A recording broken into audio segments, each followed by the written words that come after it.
Mental. A kid used to take a horse into the house. Sorry. Whoa, Neddy. What do you mean a kid used to take a horse into the house? Where did he get a horse? Must have nicked it from somewhere. Must have done. You've seen a horse in it? No. What, is that from outside the saloon round the corner? Yeah, was it just tied up with a bit of leather? Right? And, oh, that's great. Did Big Jake come looking for it? I'd been out. Oh. Sorry, let me get this. This was before the lynching stopped or after. Where did he get a horse from? What do you mean he must have nicked it? His mum said, where'd you get that from? I bought it. All right, then. But keep it out the kitchen. I don't want you going Catlin rustling. Where did he get a horse from, Carl? And how long did he have it for? Was he leading it or riding it? Mum, open the door. I can't stop. I can't stop it. Open the patio door as well. Looks like we got us a runaway. What do you mean? I've sort of... I don't think you can ever be boring. No, but what I've done, I've took like different ones. So I've took a good one that I think, that's a good quote. That was worth putting in a book. I've put one that isn't really a quote, so I don't understand it. Oh, yeah. One that isn't clever. and a funny one. So a bit of variation all out of one book. Oh, how long did this take you? What did you do? Did you sort of like sit? About half an hour last night. And did you sit sort of like quietly at a desk or something? No, just in the lounge with the telly turned down. Oh, right. Just to give a bit of light to the room. Just had it on, but turned down. Have you figured out lights yet? So the first one, and it was like they stuck some bacon on his head. And as ever, the vital piece of information, i.e. the reason, Carl seems to have forgotten. Because the worm was in his body, and they said everyone likes the smell of bacon. Including worms. Even a Vietnamese lake worm. They love bacon. Remember last week when I said about the little fella with the bone with no brain, and you were proved wrong? No. We were saying it wasn't a little fella. We were saying it was a stillborn child. It wasn't a little fella. You're changing it now. You weren't having any of it last week. Right, hang on a minute. I'm getting confused. There was a Vietnamese snake that went inside of a soldier. A little like maggot or some sort that you have to get out of your body because it causes problems. Yes, and so in order to get it out of the body, they strapped bacon to his head. Yeah. That is great. This doctor. And did that work? I think so. They had a picture of him smiling. Oh, God, what, the worm or the bloke? The bloke. Oh, dear. Honestly, I hope someone knows the story. And it was about 3 years ago, I reckon. Okay. And, it did work. GI bacon. So this is why the worm burrowed out of his head to get the bacon? Get to the bacon. Right. That's great. When my dad was when he was a taxi driver. Yeah. You used to have to sort of do your bit for the local area. Oh, God. By taking the Forrest Gump people to Blackpool. Yeah. Is that what they're called now, the Forrest Gump people? Is that what the organisations that support them ask for them to be referred to? A minibus with Life is a Box of Chocolates.com. Forrest Gump types. It must be, so you work with these people? The people with learning difficulties. And they used to get 5. Coming home must have been a busman's holiday. So he got 5 of them in the cab. Yeah. And they had to go to Blackpool, and 4 of them were really good, behaving themselves, didn't mess about, weren't fighting and stuff. But there was one who was just causing loads of trouble, and they couldn't control him. Oh, and what you've got to be able to do with people like that, you don't want them to get stressed out because it's not good for them. It stresses them out, and you could end up with a bit. Thanks, Dr. Carl. You could end up with a bit of a riot on your hands. So he thought, I'll nip this one in the bud right now, and he pulled up just on the outskirts of Blackpool. And he took the one out that was causing problems and put it in a wheelie bin. Oh, no. Oh, I'm sorry. I apologise. He did what? Oh, he did it for the good of the others. He put it in a wheelie bin. He was having a good time. He thought it was one of the rides. Can you stop saying it? He had another problem similar to it where he had a little minibus, and it was his job to take a load of old women to the bingo hall, and it was miles away. And he took him there. There was no problem. About 10 old women in a minibus. One of them was causing trouble, so he pulled over. No, right, so he took him there. Everything's fine. He dropped him off. They had a lovely night. Yeah. Right, they had a lovely night, won a bit of cash. Coming back, it's a bit of a late night, and they all started moaning at him, going, I want to be dropped off here. Take me there. I want to be dropped off first. I've got to get up early, blah, blah. You know, my husband's expecting me. I'm already late. Take me here first. Take me there. And he just pulled up in the middle of nowhere, said, get out. And he made them get out, and they all called for taxis. They charged that company who was meant to be taking them home in the minibus, and he got the sack. My mate, Anthony, his mum called up my mum and said, I've got to meet up with you. I've got to have a word with you. And she said, what about? She said, I don't want to talk about it over the phone.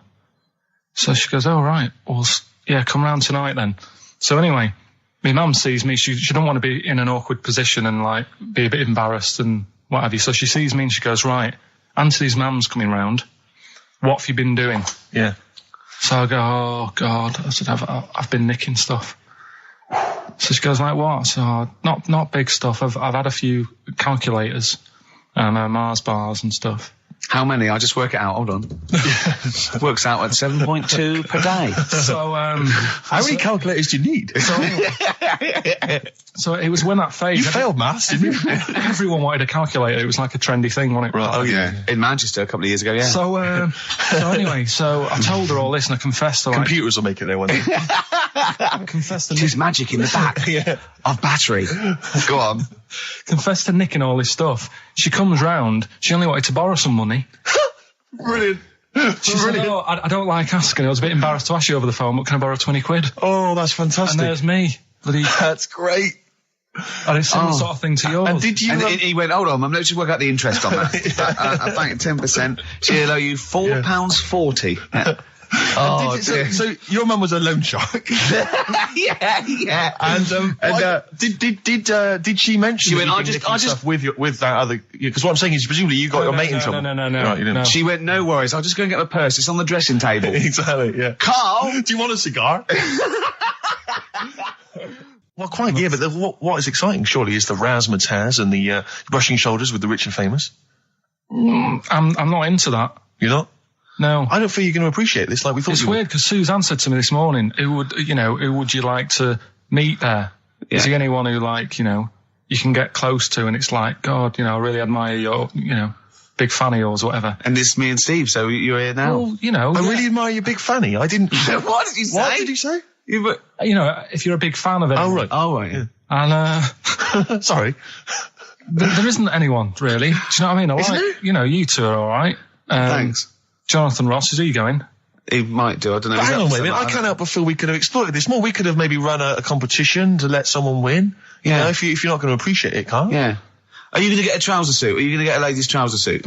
I just think then, if you go sort of like looking macho and walking down with him, they know that you're not really partners. And I just think it's a slap in the face for BAFTA.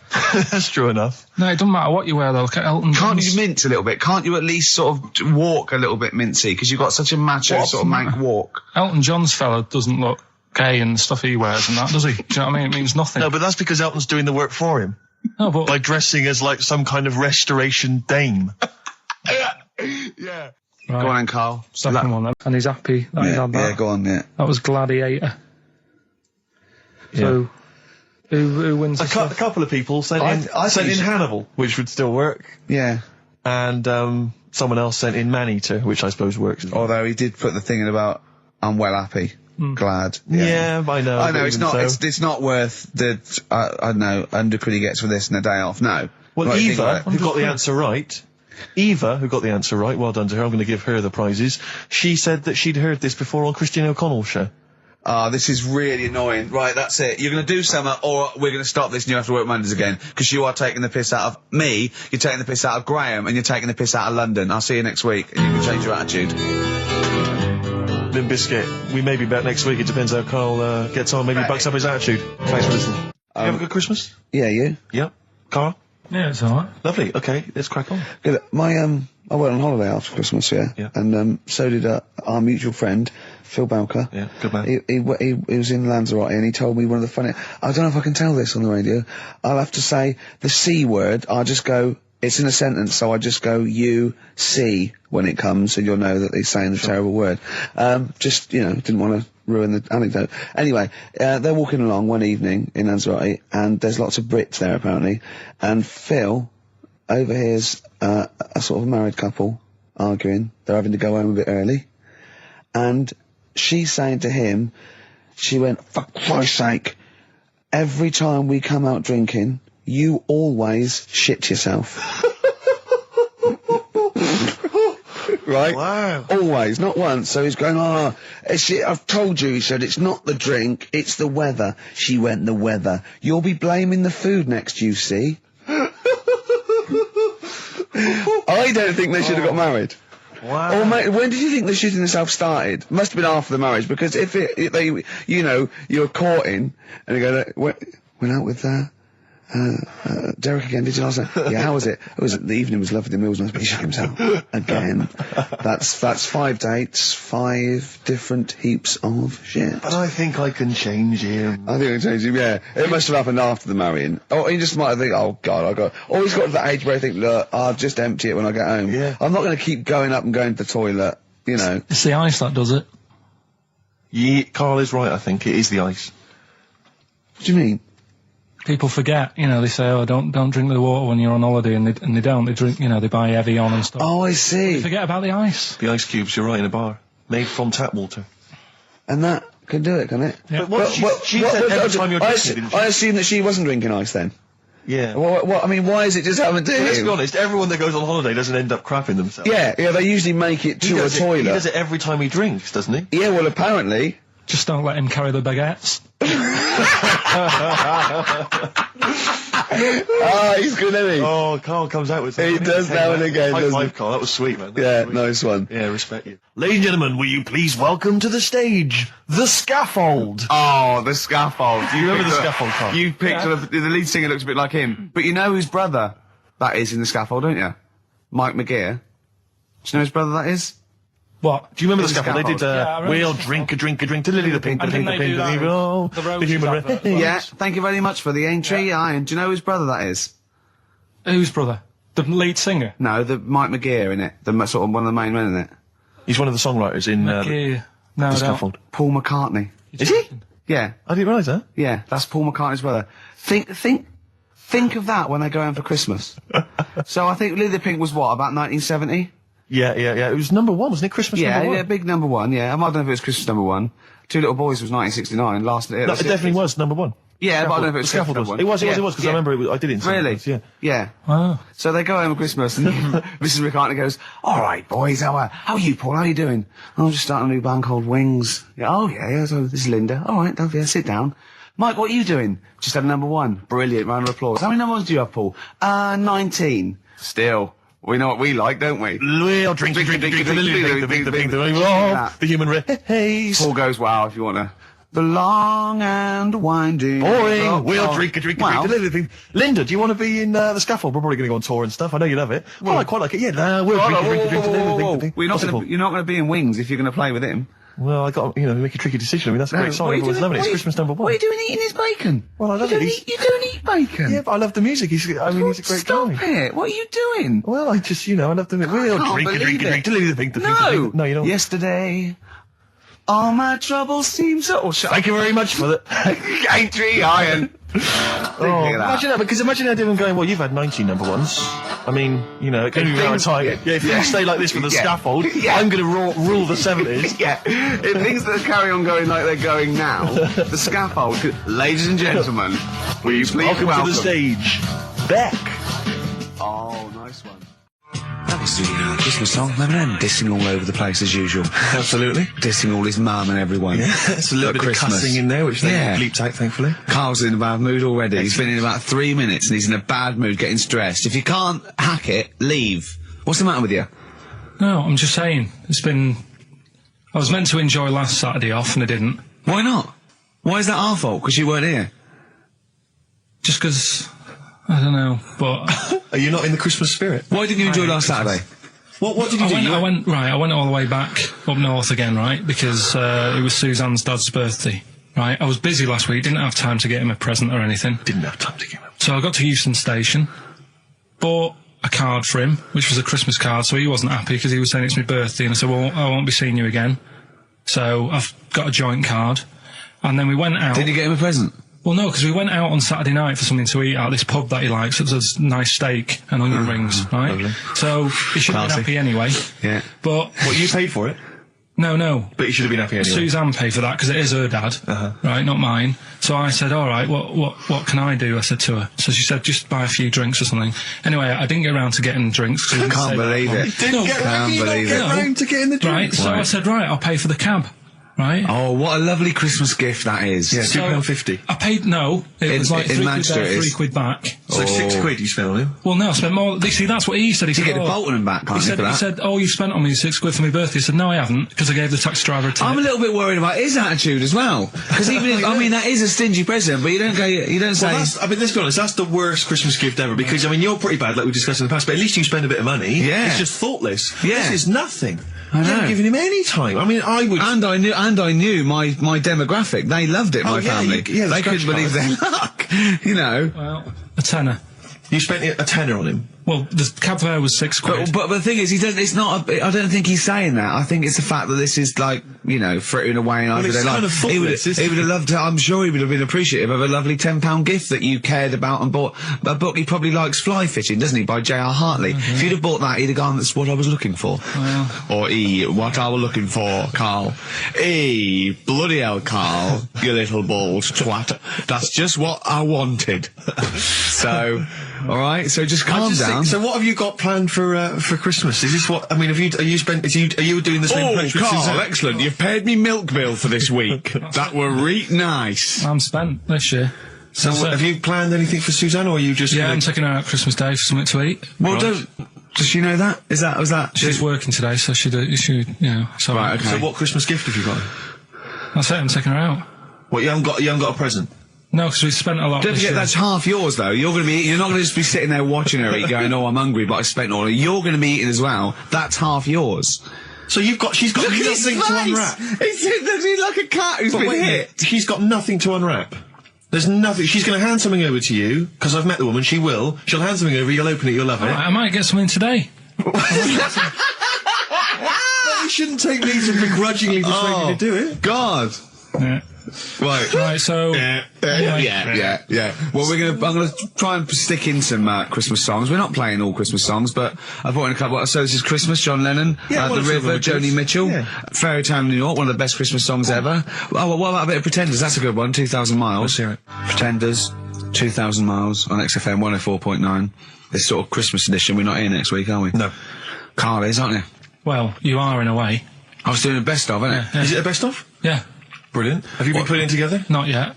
Okay. You want to get a move on? I'll do it today. Tell me what bits you want in it, and I'll sort it out. It's not for me All to the say, best is it? stuff. Yeah, it is the best stuff. Well, maybe people could email in with their the highlights of the year for them. I'm trying to think what they were. I mean, mostly talking to Carl. It'd be mostly Carl, wouldn't it? Mostly Carl, gibberish from Carl. Oh, I think it'd be an awful lot of educating Ricky from Carl.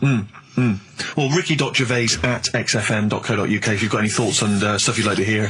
Again, Is there anything you'd like to hear of Carl saying something stupid, me and Steve laughing or slapping him? Yeah. That's basically the competition, Or isn't there's a it? couple of instances where I tried to kiss him, I think, and you encouraged me. Yeah. Those are some highlights for me. Donovan Blitzen from the About a Boy soundtrack by Badly Drawn Boy. Christmas theme there. Christmas theme there. Brilliant. Can't help but notice you've brought some sandwiches in, Rick. What's in them there? Cheese and onion. Cheese and onion? Yeah. Because I've never, ever seen you make sandwiches before. I've seen you take a piece of bread out of a loaf and sort of fold it in half, crumbs everywhere. Well, Jane made that for me because I was in a bit of a hurry. I didn't think for a minute that you Why? made Because it them looks yourself. neat. Well, they're wrapped in the tin foil.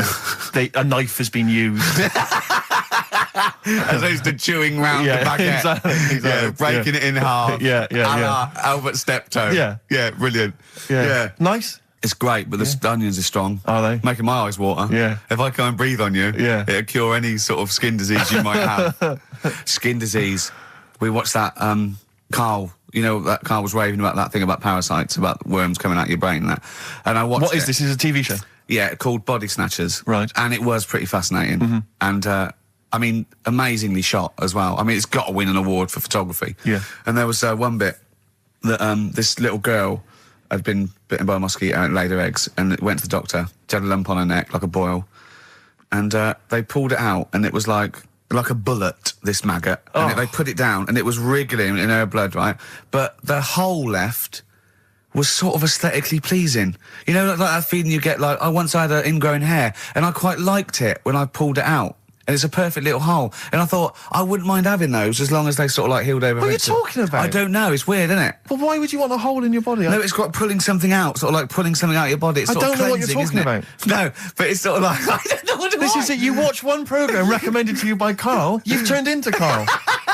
You want a hole in your body? No, it was like, you know, like squeezing a really good sort of like spot. I mean, I haven't squeezed spots for ages, and I'd never had spots, but maybe that's it. I didn't have spots. Right. And I always thought that'd be nice, squeezing a spot.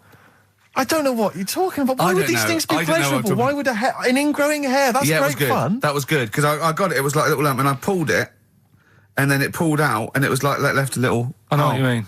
Because Yeah. I get thick hairs Yeah. and Yeah. like really... Oh, when they come out, it's like a bit of wax. Yeah. Like putting out a little candle. And I that's- love that. What? Yeah.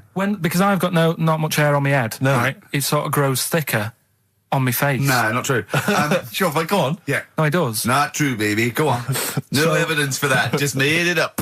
So it grows sort of thicker on my neck and that, and now and again I'll see like something that's like a twig, right? It's really thick. Yeah, you feel it, and then you think, oh, I'm going to have that, and then you work at it, and then when you get hold of it, it's brilliant. It's like pulling out, it's fantastic. It's waxy and build up, and it pulls it out, and it stretches your skin, and it leaves a hole.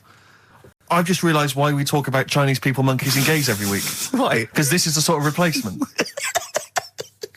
This is what we've got if we're not talking about them.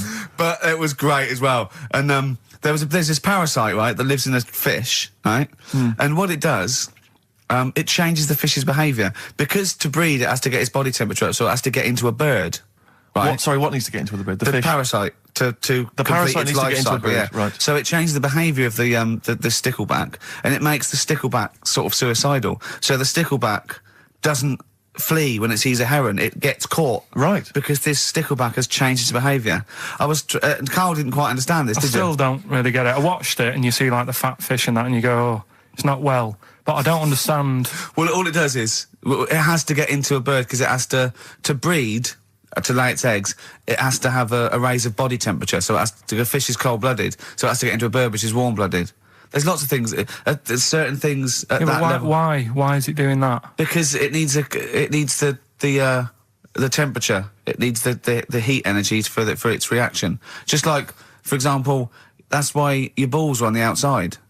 Because the cells have to be a certain temperature to survive. I don't know if it's the sperm or Sertoli cells, but they have to be a couple of degrees below body temperature. Otherwise, they'd be in a nice cage and we wouldn't get kicked in the nads. What do you mean? That's why your testicles are on the outside of your body. They have to be a couple of degrees below body temperature. Yeah, but it's not, that isn't why they're there. You see, this is like the chat we had last week about the giraffe having a long neck. What do you mean? They're there because that's where they happen to be. They didn't go, right. Well, that's what evolution is. It's a selection process. It's not a will. The balls didn't say, look, I'm too hot, let's get us outside, let's get outside of here! All right, hang on a minute then. What? So a little man monkey, right? Theirs are in the same place as ours. Yeah. But they're walking around naked, so it could be anywhere. They could be like on the back. It doesn't matter where they are. They call it, well, they could be on the back, yeah. So why aren't they? This is a completely different... Steve! You started it. I wash my hands of the whole affair. And we're not only back to balls, but we're back to monkey balls. Yes. In one thing from about parasites, we're back to monkey ball news. Yeah. How do we get back to chimp testicle news? All right then. So this worm's in a fish. Yeah. It's like a little platy helminth. I think it's some sort of. But what I mean is, why are they about? What do you mean? They Why? evolved. But why haven't they died out? Because they're very successful. Yeah. What do you mean? Yeah. What do you mean? Yeah. Tell me the brain event that made you say yeah in that 1 second gap. Because in a way I don't get it, and if I think about it too much, it hurts a bit.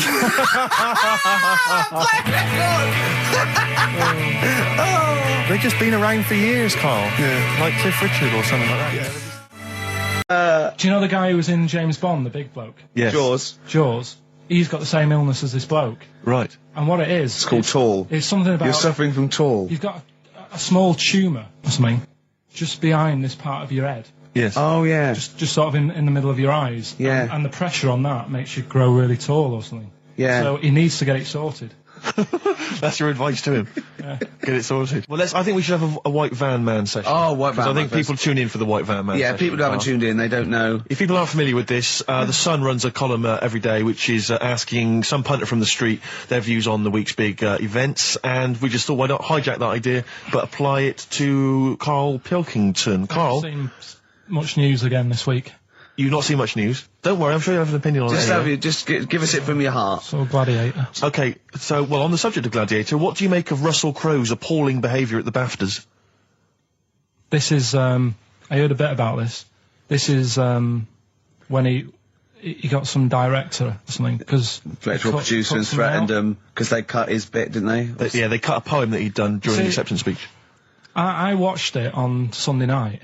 I didn't realise it wasn't live, to be honest. Yeah. But I quite liked the way it was to the point and didn't mess about. He went up, he said thanks. So you're saying that he shouldn't have beaten up the director?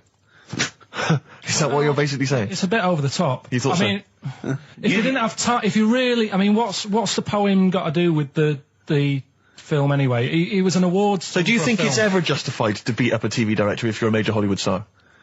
Depends what he's done, but I mean... Right, what would he have to have done, Karl, for it to be fine for him to then beat him up? The thing is, right, forget all the beating up. At the end of the day, it was a awards thing for a film. The poem had nothing to do with the film. Yeah. So go up, collect your award for that thing. And if he really, really wanted people to hear about this poem, he could have photocopied it and Sure. left it at the entrance and said, on your way out, this is a really nice poem, pick one up. No, but the thing is, he knew it was televised, so he knew by saying that poem once, he was reaching 5 million people. That's a lot of photocopies. Do you see what I'm saying? I'm not saying he was justified. It wasn't a poem award. If it was an award show for poems, you'd say you can't cut it out. It'd be like doing the top 40 and then going, number one's good, but we haven't got time for it. But it's a films thing. Okay. And he went up and he got the award for the film. Which film was it for? I don't know, but when I wanted to give you results, I said, let's give Karl his results. Steve went, no, we should introduce people to Karl again, just remind people what Karl's like. And he's so right. I'm so glad we did this first. Am I right, though? Or Carry on, Steve. Okay, the next topic, what about this big debate over whether Kylie Minogue's had a bum job? I'd have to see it. Next. Okay.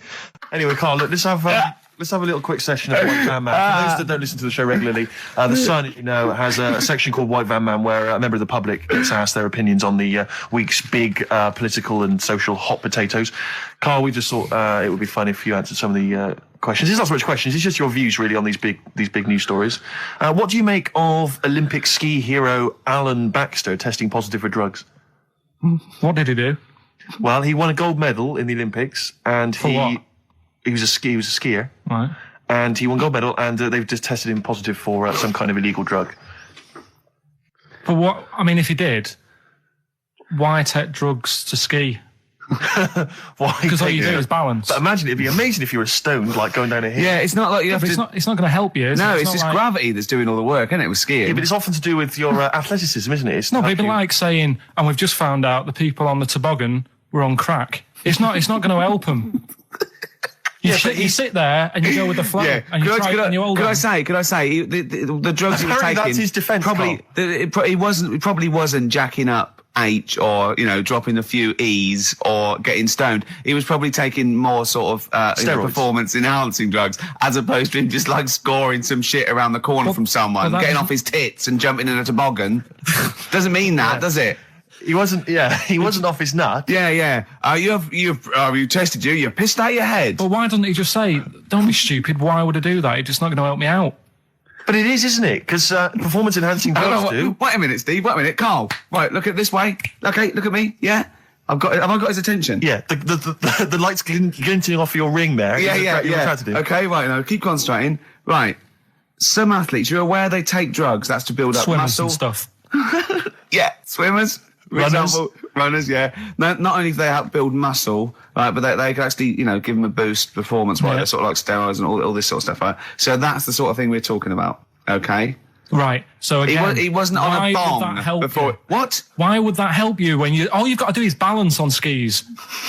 Not when you're at the Olympic level. Yeah. There's a lot to do with, your body and your There's legs. practice, isn't it? It's like, if you've skied for years, then you've got good balance after a bit. Oh, do you know what, Carl? Do you know what? You've made a mockery of drug taking. Well done. Right, Yeah. next one, Steve. I hate this bit. I hate this. Okay, what about the fact that the pension crisis Sure. is going to force Britons to work into their 70s, Carl? You might have to carry on working into your 70s before you can claim a pension. I think it's a good thing. Because you see a lot of old people who look bored. Okay. And I honestly think if you keep your brain busy, Yeah. you'll live longer. Yeah. It's only when you actually shut down, right, that's when your body sort of dies because it doesn't feel it has a purpose. It's like if you've got flu, keep going to work. If you have a day off, you just feel worse. You'll mope about at home. Doesn't do you any good. What about, whatsoever. where do you draw the line then? What if you say lose a finger? Pop into work? Depends. If you can't concentrate because it's painful. But what if you're a typist? Or You're not going to pianist? type as many words, but you'll do more at work than you would having a day off at home. Sure. Okay. Steve, it's time for... White Van Karl. We should definitely get some jingles. I think the show sort of lacks jingles, I think. Yeah. Noises. Yeah. Funny sound effects. Yeah. Well, that's Wow. Yeah. What's Mr. Nosy Neighbour interested in? Hello, what's going on here? Oh, we should definitely get some pre-recorded comedy noises, Carl, Yeah. for next Yeah, well, week. that's my job, but unfortunately I'm busy reading about Hitler.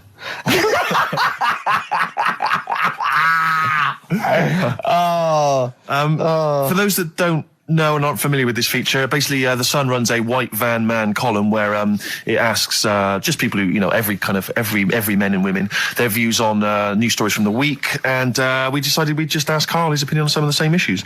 This week... Not like us to rip off another idea and just use it for our own... No. No, but this time... The White Van Man in the Sun this week is Herbie Crossman from Harrow in Middlesex. Herbie. And he's asked his opinion, Carl, and what's yours, on pop idol Will Young admitting he is gay. Come on, Carl. I don't understand what the big deal is, to be honest. Okay. No. Talking to different people about it, and they've said, it could affect the sales, girls won't like him anymore, which I think is rubbish. Yeah, because it finished George Michael's career, didn't it? Well, yeah, and I was thinking when I was growing up, right, And Freddie Mercury. I was into Kim Wilde, right? Sure.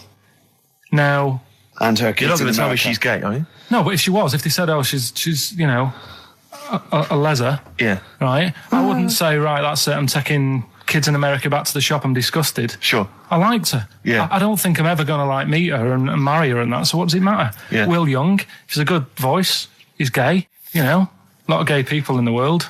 Georgie boy was gay, I guess. There you go. Nothing more and nothing less. The kindest guy I ever knew.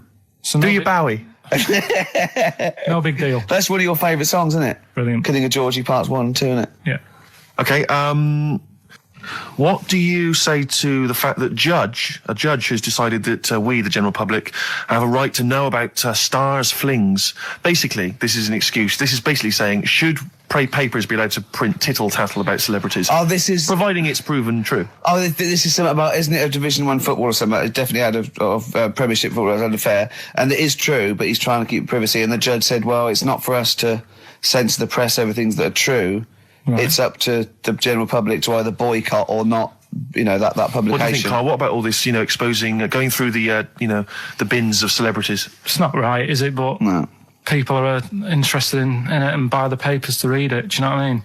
I mean, like I said to you the other week, everyone has a go at Beckham for not being that bright. But at the end of the day, he's a good footballer. It doesn't really matter what goes on off the pitch, does it? Do you know what I mean? Yeah. Express 2 featuring David Byrne, Lazy, XFM 104.9, 1:45. I'm Ricky Gervais. Steve's got the Sun. Yes, I'm just We're just going to be doing White Van Karl, where we ask Karl the questions the Sun asked some other bloke. That's right. Because we think Karl's got more to say than anyone on anything. Karl only tells the truth, by the way. Just remember that, listeners. Off you go. Yes, well, today's White Van Man in the Sun is John Slade. He owns his own door maintenance company. His answers are very informative, I have to say. But, Carl, what do you make of the Channel 4 producer, aged 30, who duped a school into believing he was a teenager for a documentary? Are you familiar with this story? No, go on. Well, basically, a 30-year-old guy kind of fooled the school into thinking he was a pupil for a secret documentary. The school's outraged. Do you think that that's for you? Should anything go when it comes to making TV? I think I've said to you before. There's loads of kids at my school. I remember being in the first year, and kids who what year do schools go up to? I was in the first year. What is it? 11. 5? Oh, sorry. First year of infants and juniors. No, secondary school. 11. Right. Year 11. Kids have beards and stuff. No, not year 11. They're 11 when they first go to secondary school. Right. Well, I'm 11. The kids at the older end. Well, there's a fifth form, and then there's you can leave when leave when you're 16, I think, can't you now? Right. Well, kids who were 16 looked old. They did have beards. I remember going there and thinking some of them were teachers. I think he's answered that. Next one. What's the next one? Tattoos and everything. I think they're kids in the earlier years even. What do you make of the fact that Mariah Carey's £38 million payoff has cost EMI staff their jobs, and we're talking 1,800 EMI staff who have lost their jobs? What do you think of that? Yeah, I mean, is that silly money, Mariah Carey, on 38 million? She doesn't need that much. She doesn't need that much. She has to dress nice, though. It's not her fault. I'd say it's bad business. Okay. Because EMI, did you say? Yes. Right. They've got rid of them staff. Yeah. Mariah Carey's left. Who's going to do the work? Do you think Mariah should come back and do some temping? Well, they should have got a loan and paid her. Okay. Do you know what I mean? Vicious circle, that.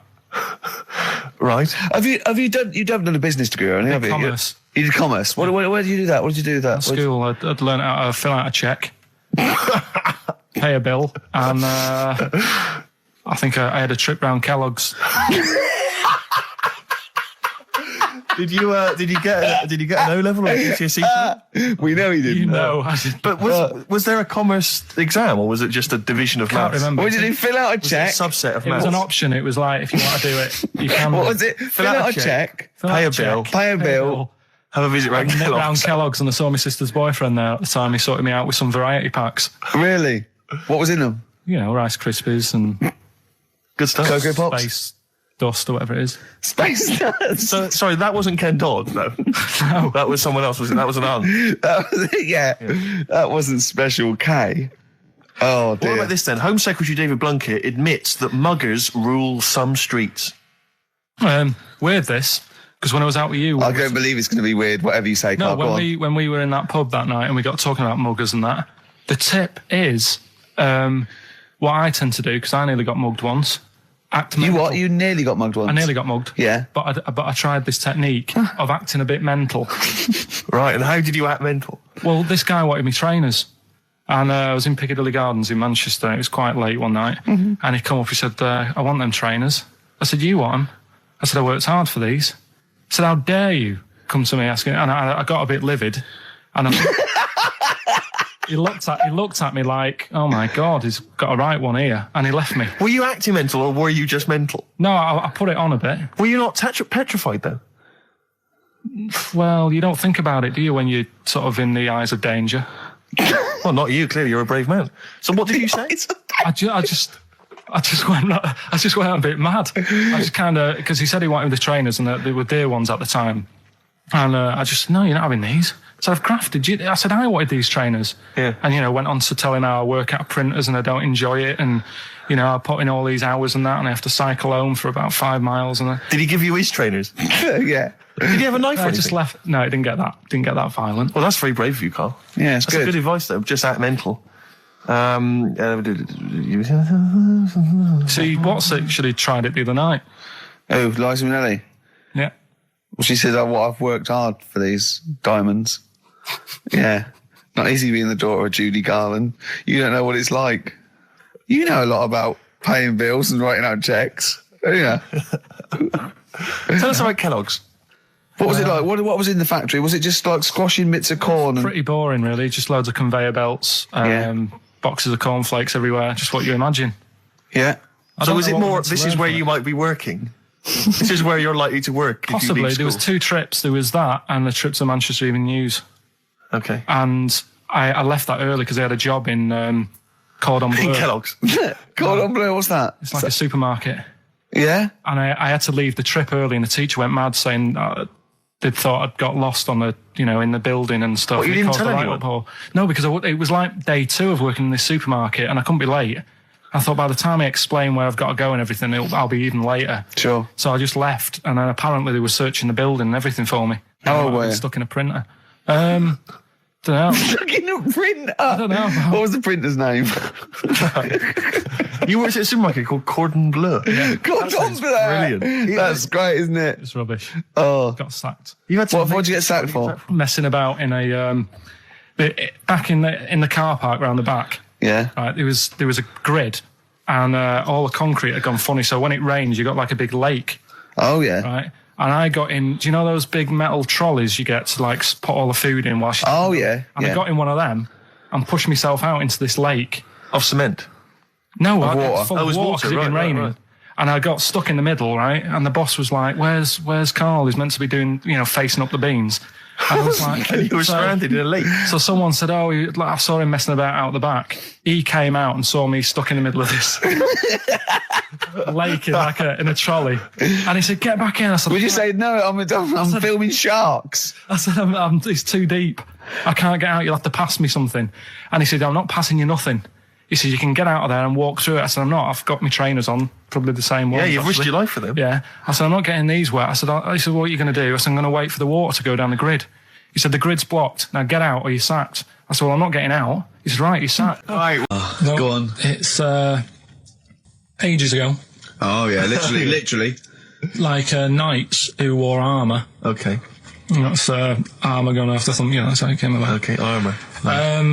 They wore all the stuff and they had the helmet, and say if they're guarding something at night, stood outside a castle or something, Yeah. and there's probably going to be 2 of them, right? So they stood there talking and that, and talking about stuff, and The future. Sort of, What- medieval stuff. one of them was like, "Oh, we should shut up. I've been stood here for hours," and he's going on and on. Yeah, sure. So he'd say, "Shut your face," meaning shut the guard down on your helmet. The visor. And I can't hear you then. So shut your face. Shut your face. And that's Okay. how it came about. Well, I suppose that's... It would be interesting if I could just rely on it. I'm not sure it's true. I know, I just never know. It needs to be corroborated. It's like, I don't know where he got it from, but anything via Karl is precarious. Yeah, I mean, I feel like maybe you should give us your sources next time.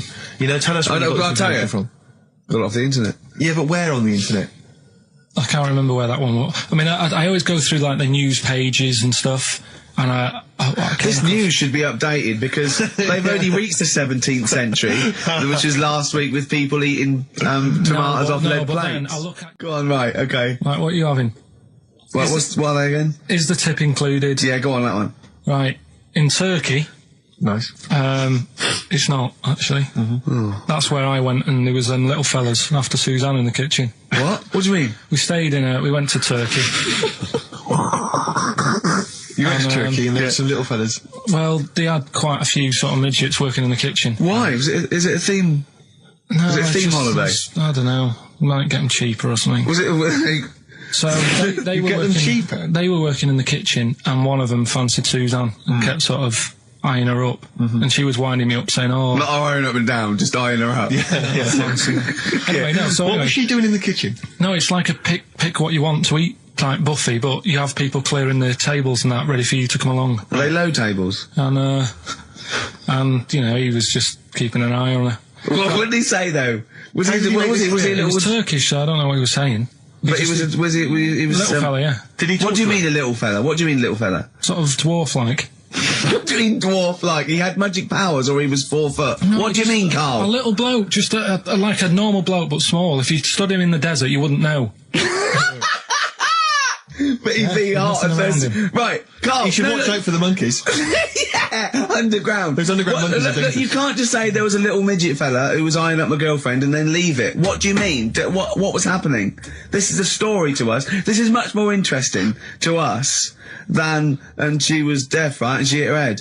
That's much more I don't interesting. understand how it manifested itself. Did he come over and say something? No, do you know when it's like girls know, don't they? When someone fancies them. What do you mean there was lots of them as well? Do then? they? That's worth knowing. Listen, right, come on, right. So you went into this holiday, yeah? Yeah, And wasn't you went happy. into the dining room or something? Yeah, downstairs. And in you the looked dining over I thought this is all. There's no one serving. Yeah, and they go, Wait a minute. hold on, you looked down and there was a little waiter. There was loads of them running around busy. Why, though? Why did Because they it get was the... summer. What do you mean? Because it was There was loads of them. summer. They had more of them They on. come out in summer. They come out in summer. What do you mean they had more... What do you mean? Because it's busy, isn't it? no, but they Summer. hibernate in the Why winter. were they all midgets? I don't know, maybe it doesn't heat stunt your growth or something. No! Well, they just happened to, maybe it was a thing that they did for tourists or something, I don't know. I just got on with my meal. It was a holiday, do you know what I mean? God. This is not right. So it's a midget serving. I'm not going to ask any questions. Right, okay, yeah. So they're all little fellas running around, and this one always was like, you know, oh, do you want a new serviette? You know what I mean? Going out of his way to sort of... for turning on the charm. Yeah, he was going out of his way. The others weren't. Right. I think what was happening is he'd been working with Santa all the winter. Yeah. This is sort of little summer break. This one He was hadn't your seen a girl. waiter, and so he was being polite to you. Maybe. But what did Suzanne say then? Well, she was using it to wind me up. What was she saying? Oh, he's... Oh, just like, you know, look. He may be small, but he's Well, built like a... Yeah, he's all man. so... Were you jealous of a midget then? You were jealous of It him? is a bit annoying, isn't it? Why? It wouldn't bother me as much now, because I've been with her for ages. Right. But at the time, that might have been one of our first holidays, and it's like, you don't know, want to be what's going on? stolen I away paid by for this holiday. And then you get off with a midget? Yeah. Oh. So anyway, But it doesn't matter because you got chatted by a bearded lady. So. yeah. tell you what, no, that's got nothing to do with that. What were you going to say? What were you going to say? But I have to say, they wind me up. By they, you mean toilet attendants? Yes, No. yes. Right, Yeah, yeah, not not- Pop Idol winners. That's what I thought you meant, Yeah. So, go on. But because I'll tell you what it is, you go into a club or pubs or big friendly pubs, you go in there, and there's the toilet attendant in there. He's got his little display of aftershaves, sprays, some sweets maybe, Blue Stratos, whatever it might. Yeah, and maybe a blue lollipop. Stratos, maybe a lollipop, and. All right, I don't know if they're. I assume they're not employed by the club. I'm assuming the club's got. We've got the DJ, we've got the bar staff. Wait a minute, we need a guy to irritate you on the when the toilet. manager walks in, do they hide? Well, this is it. I don't know if it's a guy who's just like. Is it like busking? Yeah, he Do they snuck just get in. like, yeah, okay. He came in when it was free during happy hour. He's got a little bag, carrier bag. He snuck in the toilet. But the thing is, it's the fact that toilet attendants, fair enough. I mean, I'm happy if a toilet attendant sneaks in under cover of darkness, cleans it for me, and then shoots off. But it's when I have to see them there. I feel know. guilty because I'm like, I've got. It's like I maybe wash my hands. I'll forget he's there. He'll hand me a paper towel. Suddenly I've got to tip him like a quid or It something. annoys me because just there, out of I piss. wash my hands at all. I don't usually wash my hands. never wash my hands. I sometimes don't even bother getting my knob out. I do it by stand and change my trousers when I get home. Exactly. So it annoys me I have to go through this charade of getting it out, slushing out of it, shaking it dry, and then washing my hands. See, if just 'cause he there's- did any of those elements, What, I'd shaking tip it him for a you? quid, yeah. Pop it out. But yeah. not to hand me a paper towel and get it myself. And I know. it's just guilt. And sometimes I'll hold it in because I'm nervous. I don't want to go back in there. What It's annoys costing me a is that, fortune. like a posh award ceremony, it's a pound a piss. It is a pound of piss. Do you know what I mean? So, or in a top hotel or something. Yeah. It's absurd. And I'll tell you what's worse than that. I know that he's doing it because he's got to feed his kids, but it's the fact that I've got to look him in the eye. You know, Yeah. it's like he's humanised. You know, if he was only dehumanised, Rick. Yeah. If I could see him and I didn't think he was a human being, I wouldn't feel guilty. If know. he could sort of hide under the urinal, perhaps, or if And he could just put hide a underneath the handout sink. like thing from the Adams Family. He just puts out, He you could know, just pop a hand out. Doesn't say anything. with Just a hands glove, me the paper so you don't towel. even see, like, you know, hand go, and then I'd put a pound in, I'd take the thing, put a pound in, nick a lollipop and run away. No aggro. Exactly. It's the fact I got to see them and I feel guilty because, you know, I'm on the radio, I've got a cushy life. I know. Here's a guy who's just trying to make ends meet. It makes me feel bad. It ruins my evening. Yeah. I'm just pleading for them. Can they not do it anymore? Can they maybe get a job, illegal mini cabin or something? Please. It's 10 past, isn't it? We haven't done a little bit of knob news. No, we haven't done nom news, no. But It's been 3 months. It's been 3 months coming. There's this thing. I don't know the full story. I don't know how it happened, right? But little Russian fella. Yeah. He was sort of having sort of emptying his bladder, right? And Yeah. somehow electrocuted himself, Right. And sort of did a bit of damage. How did he smashed I don't onto know. some I don't live know. wires or something? Something like that. So Did anyway, it damage to himself or to an electric fire or something? no, to himself. To himself. Yeah. And so the doctor. Didn't slip and curling tongs went up his arse when he was pissed, because that's happened a lot. In Yeah, we've all been hospitals. We've all shoved the old curling tongs up the arse when having a piss. Right. So I can't even be bothered. No, go on, we're interested. We're interested. Why, come on, we're interested. Don't You give up. can't be bothered. You get Mondays off. Do some work. Right. So anyway, so the doctor says, "Oh, it's not looking good. We'll have to take that off." What? I was like, a novectomy? Yeah. Really? But the funny thing is, right? Nothing funny about that. They've done. You're doing me head in. Just tell the story. It's doing me head in. Oh, you can chill out on Monday. I've only got 15 minutes, but I'm going to talk to you every Saturday. I'm going to get the money's worth out of this, because you get Mondays off, and I can't bear the fact that someone's getting away with something like that, because it's terrible. So you're going to stick this out, or you're going to have to work Mondays. So take it on the chin, right? Okay. Just finish the story. Yes. I command you. Just do it. Anyway, so they said, he said, you know, will you be able to sort me a little knob out? A prosthetic cock, yeah. Yeah. But they put him out for the operation. Yeah. He woke up. Yeah. Right, and he's thinking, oh, thank God that's over and done with. Yeah. They've only grown it on his arm. What are you talking about? You twat. Shut the you're an idiot. What do you mean they've grown it on his arm? Apparently, like, that's the way they do it. Oh, yeah, but to then put it on, that wasn't a mistake. It wasn't doctor going, does it go there? Some bloke I didn't do a degree. Are you a real doctor? Yeah, yeah. No, but why put it there? Because it's got to grow, it's got to graft there, so they can control it. To skin tissue. But on your arm. Well, But they're On going to your remove back it or- from the arm itself. What do you mean on the back? on your back. Somewhere, well, we can't wear a t-shirt. Yeah, but you could That's have a ridiculous. He's quick, in hospital. but this way you can still have a little tug, can't he? But they'll leave it there for quite a bit. It's not, do you know what I mean? It's not going to be like, oh, it's just there for a few days. Yeah. It's there for a bit. That's not good, is it? So he's got a cock on his arm. Yeah, what's up with that? What do you mean, what's up with that? Well, I mean, you could say it's a thumb or something, couldn't he? Yeah. But they remove it. Be good And for attach hitching. it down wouldn't below later. If you had a knob instead of a thumb and you went hitchhiking, just tickle it, and they can see it like a mile down the road, couldn't they? Boasting. Yeah. If I'd lost my knob, I'd go, oh, I'm not going to have all that stuff. Just whack a pair of tits on me. Do you know what I mean? I think, oh, just forget it. But why not just put it where it should be straight away instead of messing about? Where should it be straight away? You know. On the you know- forehead. Listen, are we doing a competition? Let's then? play I a can't be tune. bothered. Let's Come on, just Carl, you can't be bothered. Right, Bit okay, of we're rainbow, going to bit of scrap rainbow, this yeah? and you're going to work Mondays again. I was on the tube the other day, Rick. I was just coming into Finchley Road. Yeah. And I was on the train. I know you don't travel on the tube anymore. 'Cause No. you're too famous. But I never did. No, fair enough. It's not that I don't really recognise. It's just that it's beneath me. Fair enough. And they're on the tube in each carriage on these newer ones. There are kind of these flaps that are normally locked closed, and there was one of them that's swinging open. And inside there were various buttons like on, off, self-destruct, whatever. Yeah, but yeah. seriously, like doors operating. Train quicker. Exactly. And you were thinking, like, you don't want some, kind of oik, sort of No. fiddling around, pressing buttons and stuff. It could be quite dangerous. Yeah. So I got off and Finchley Road, and I thought, I'll be a good commuter. I'll mention this to the staff, and they'll probably, they'll thank me for it. And if it's an attractive young staff member, I mean, they never are on the tube. Have you ever seen an attractive member of staff at a tube station? Oh, come on, steady They on. are such freaks. I No, mean, I know that's the pot, kettle black. They're thing, all but from Devon, apparently. they're grotesque people, really. All right, steady on. And so anyway, I went up to this guy. I thought, The uniforms don't out though, do they? They don't. It's pretty grim. And so I went up to this guy. I said to him, "Excuse me, I was just on a train there, and there was a flap open. I could see all these buttons and things." He went, "Right." I was like, "Yeah, well, I just think, it might be, wandering hands, a small child or something." Yeah, right. Small Yeah. child. He went, "What carriage was it?" I said, "Well, I don't really know what carriage it was. I just maybe at the next stop someone should come and check." He went, "Well, how are they going to check if they don't know what carriage it's in?" And at that point, I just wanted to smack him in the face. I just thought, I'm in a hurry. I've got no reason. There's no gain for me about telling this.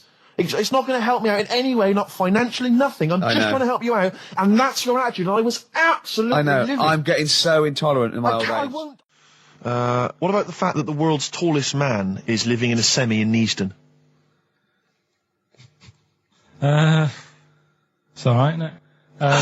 Something that someone told me in the week is that, do you know all these tall people like this guy? Yeah. Which is a bit weird they've only just found him, considering he's the tallest man. I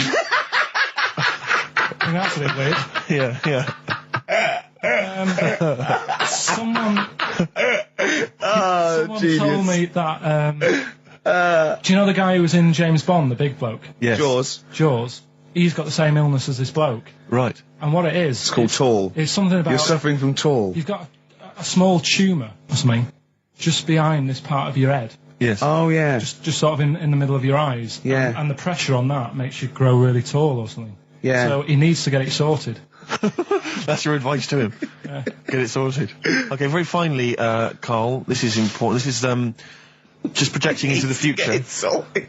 Just projecting into the future now, K-Man. Steve, have you seen that man in a jar without a brain? Sorry, you have to, is that something? Is that a product you can buy?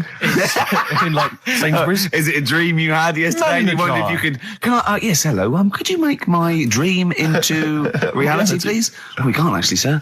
In plastic would be good. Sorry, what do you mean? In the man? future, you'd be able to download your dreams and then just like act them out again, probably in the year 2000 or something. Soothsayer. No, there's some museum somewhere Yeah. that's got this little fella who was born without a brain, and he's in a jar, and it's just that he's got a really round head. Right. And when I saw this picture, I thought, God, it just reminded me of this little fella in Yeah. a jar. Oh, and what do you mean he's born without a brain? He was born without a brain. So it's a baby. It's not a little fella. Yeah, but it's weird. Do you know the difference? Do you have conversations with like people in prams thinking that fella's little and he doesn't talk much? Yeah. You know, babies aren't like little people. Well, maybe... Well, they are little people, but I mean, they're not very small adults. They're not like midgets. They don't do a job of work, is what we're saying. yeah. You're very, no. What do you I mean? didn't read about it, I just saw the picture. And This it is looked where like you're a going man. wrong, Carl. This is always your mistake. You see the picture, you don't read the little caption. But what do you underneath. mean? How do you think- guess at what you think the meaning But is. how did you know he didn't have a brain? He said something like the brainless man. Yeah, but then people say that about you. It doesn't mean you haven't got a spinal cord. I bet somebody's seen it and knows what I mean. It's a famous picture. It's Right, like- call in 08700 800 1234. Once again, you win a prize if you can tell us what Carl is talking about. Just in general. It's an ongoing competition. We're trying to find some CDs to anyone who knows what Carl is talking about. Lou Reed, with a little help from David Bowie there in the background. Satellite of Love on XFM 104.9. I'm Ricky Gervais, with me Stephen Merchant and Karl Pilkington. Now, Steve, you know how Karl won't do anything outside his jurisdiction. He moans about stuff. Whinges He's got constantly. one job. We're doing about 5 things in the week. Always plate spinning. We just turn up and he's always available. He moans about it. He goes, oh, lucky you caught me, right?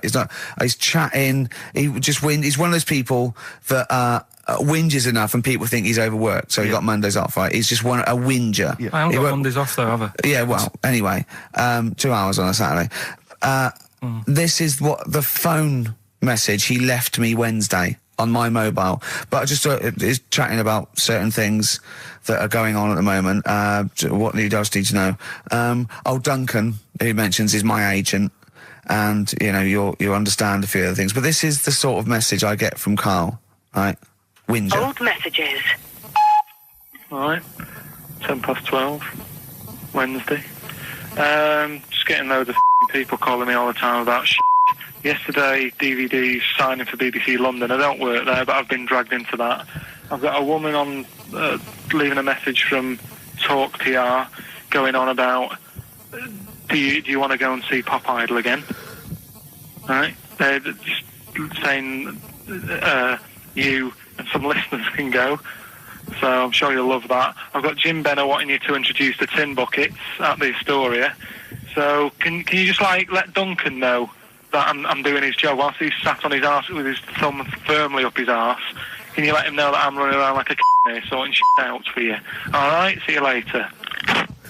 Message left So, at 12. do you know what I mean? I know, but that's the kind of phone message he's leaving. Do you remember who he was before you? But started he's working even with him? annoyed that he gets a phone call. I remember he got a phone call for you to do a voiceover and didn't pass it on. You missed a voiceover. That was thousands of pounds. No, I did 'Cause pass it on though. I told you. You I did. said a You woman. said someone had phoned. Yeah. That's not good enough. But who's that?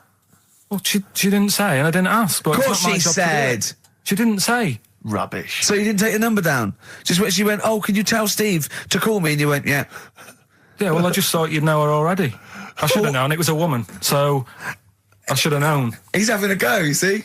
Unbelievable. I don't know how it's come back on me. You're the Look, one who was picking on it. Yeah, exactly. I'm saying. I'm defending. Why is he having a go at But you? he never Because picks on Ricky because he knows you are his bread and butter.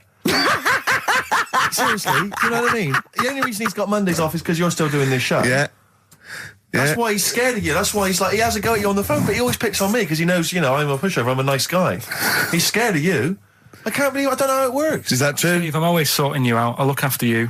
Sorted you out with tickets. I sorted you out I've got you today. Why are you picking on me? What do you mean you're sorting about tickets and lager? What's this? Right, whenever you want tickets. Yeah, sorry, I don't want to use this as like moaning time and that because I don't like to moan. I'm busy and that, right? But I've sorted you out tickets for gigs. Yeah. Right? What somebody doesn't even turn up to. Yeah, we won't even go on about that. Yeah. Right? Lager. He was sorting out the Cure, he complained it was boring. Yeah.